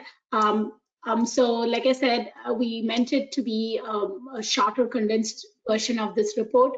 And I would like to let you know that I mentioned it earlier during my presentation that this will be one of the quarterly updates. And on an ongoing basis, we would like to keep updating to the document. And we are in the process of currently 2 things. One is building the dashboard website. I did present to you some of the screenshots for some of the numbers, but we do not have most updated information on that, and which is the reason why I could not point you to the website. But eventually the goal is that we will be having more of these measures where users like you can go and it's a public domain and you can go and pull your own report. So one thing in the future, we can add it to that report. But if you want to add it before it goes to the next month's TPO board, I can get you those numbers, because I know that there was a asthma health impact assessment study which was done recently, and we do have some of, we can provide the similar analysis and make it comparable to this report. So I can do that if you want it for the next month, if it has to go for approval. If not, if you would like to see it at a later date, that is also possible. Well, if I might just tail on to that, we have another meeting of the CAC in January before the TPO board meets. So okay. If MPO staff, TPO, I'm sorry, I just can't get used to this nomenclature change. If TPO staff would be kind enough to make that amendment and present it to us at the CAC, I would feel very comfortable then supporting the recommendation that you're requesting today. Okay. I mean, I'm just one vote, but I'm just telling you from me to you, I can't approve it without that language in there, so I won't be supporting it. At least not today, maybe in January. Thank you. Okay, I can get those numbers back to you. I can, once I do the research, I can even respond to you privately as an email, and then make sure that I'm able to add that language in the next month's report. I will communicate with you on that. Thank you very much. Sure. Thank you so much. Okay, thanks, Jim, for the comments. Do we have any other comments from either committee for discussion? Anyone online? This is Nicole Sutton. I just want to go ahead and kind of add on to that comment that was made by Rick. I would also want to see that added back into the report because of the importance of understanding the impact of transportation on health, beyond a lot of the things that we often talk about at this table. Sure, Nicole. Yes. I have made a note of that. Costa, Vishaka, thank you for the presentation. Really good job. I just have a question for you about the peer communities that are cited are all within Florida. From a safety perspective, I think 7 or 8 out of the top 10 most dangerous by design communities in the nation are in Florida. So it doesn't give me a good feeling that we're only comparing. I wonder if there's any opportunity in the future to use peer markets that are consistent with the biannual report that is prepared by the Tampa Bay Partnership that cites all of the competitive metrics for the Tampa Bay area against others like cities with whom we compete for employment opportunities and national funding and so on. So, you know, to me, comparing Tampa to any other Florida market is not very meaningful. It's kind of like, well, we're all bad, but maybe we're not the worst in the bad. You know, so I just wondered if you could have that discussion with the TPO leadership. Thank you. I can do that. I did not do much research on that, but I will try to bring in that numbers and see how Tampa compares to the peer cities across the nation. Thank you. Okay. Good point. All right, any other comments? Okay, hearing none, I believe this is an action item, so you are seeking approval of the report. I think these were some very good comments, especially what you made there, and Rick. I'm gonna vote for it just for my opinion here, but part of that is with the knowledge that it's going to be continually updated quarterly, and I feel like those numbers and the air quality and all those things mentioned are important, especially since we're representing the Environmental Protection Commission. You know, we do our best to track, and we're working with TPO to try to come up with numbers that better reflect transportation. It's just traditionally we're more regional, so it's hard to pinpoint those areas. But it is something that's evolving. So with that, I guess we're looking for a motion for approval of the 2021 State of the System report for the TAC. Yes. Can we get a motion for approval? Jonathan Scott, motion to approve. Thank you, Jonathan. Do we get a second? Thank you, Jay. I'm sorry? Oh, I'm sorry. Do we have discussion on the topic? I think having this meeting like this is actually very beneficial to what just happened. To actually have that side of the conversation come out. I'm also supporting it on the basis of knowing that it is quarterly. And what Rick said and what Nicole mentioned is something that can be brought back and updated since we will be able to see this. Excuse me, Mr. Collins, is your microphone on? I'm so sorry. I'm sorry, I couldn't hear anything. I'm so sorry, I couldn't hear anything, Jay. I'm sorry, Vishaka. I was just simply saying that I agree with what the CAC members have done here. And the reason I'm supporting it is since it is quarterly, when it comes back, I think we'll be able to see those changes reflected in it. Thank you. Agreed. Any other points of discussion for the TAC committee? Okay, with that, we have a motion and a second. All in favor, say aye. Any opposed? Okay, thank you. Okay, CAC, our turn. The request is for a recommendation to the TPO board to recommend the 2021 State of the System report. Do I have a motion? I see a hand, Hoyt Prindle. Yes, Mr. Chair, I would like to motion for us to table this to the January meeting of the CAC pending resolution of the items that you've discussed. All right, there is a motion to table. Is there a second? Christina Costa, seconds. The motion and a second. Is there any discussion? Seeing no one raising their hand, I call the vote. All in favor of the motion to table, please signify by saying aye. Aye. Any opposed? Nay. All right, I hear one nay. You want to identify whoever said the nay? Terrence Trot, CAC. All right, Terrence Trot was the one negative vote on the motion to table. I think that'll conclude that. Thank you. Thank you. Thanks, Harry. Thank you, Vishaka. All right, last item on the agenda is the 2022 meeting calendar. Gina? Can I make someone else the presenter? One second. Rich is waving his crutches. Can I talk about the calendar, or did you want to talk about something else? So this is quite simple. We need to approve the calendar dates for our meetings. I looked over them for both TAC and the CAC. None of them conflict with St. Patrick's Day, Super Bowl, those important things that we want to avoid. But they also didn't look to fall on like a holiday or, you know, Valentine's Day, whatever.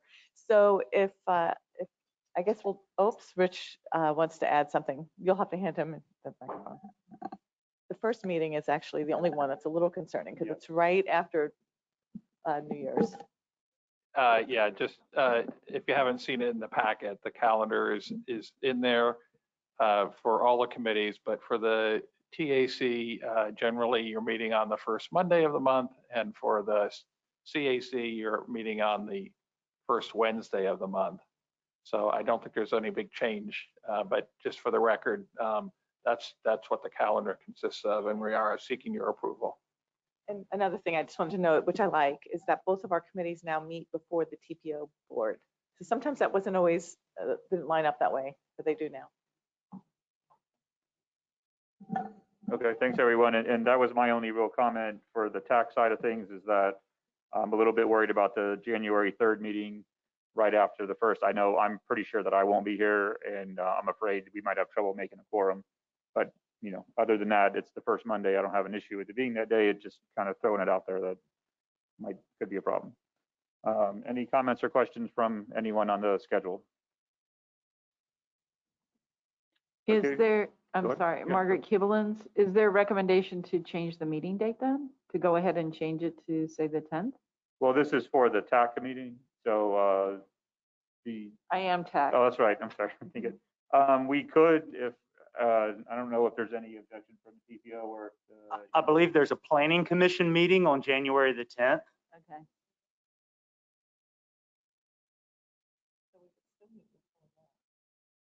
On the 11th.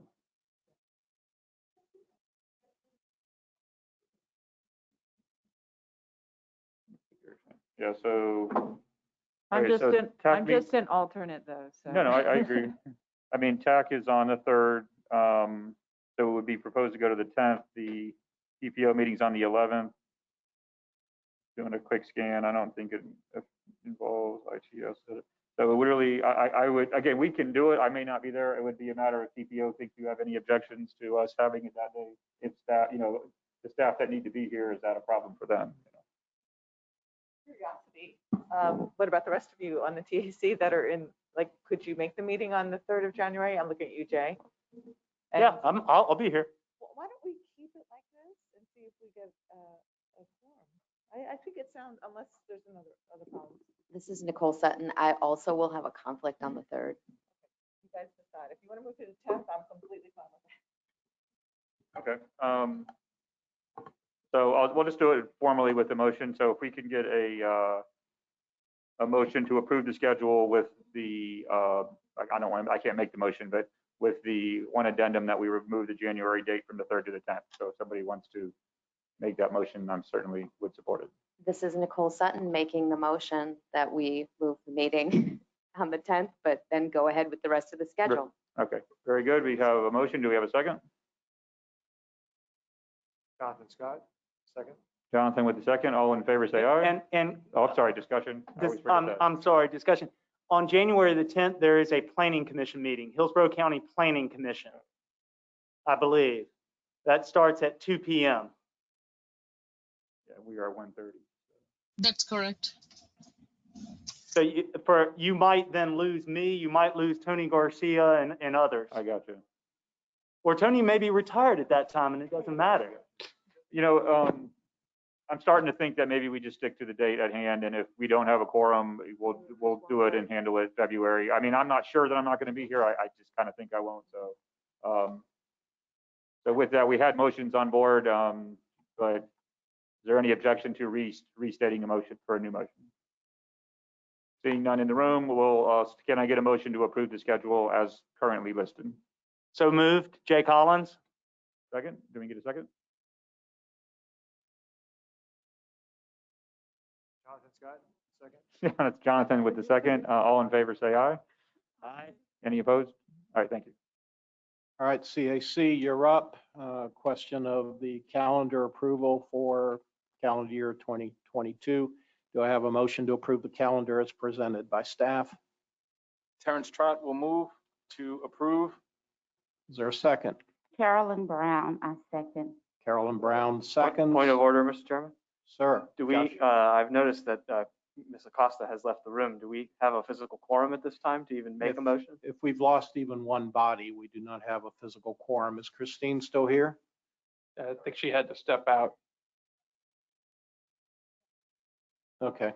We don't have a physical quorum present. I think though that if I may, Mr. Chair, we can certainly see if there are any objections to the calendar the way it's proposed. Sure. Is there any objection?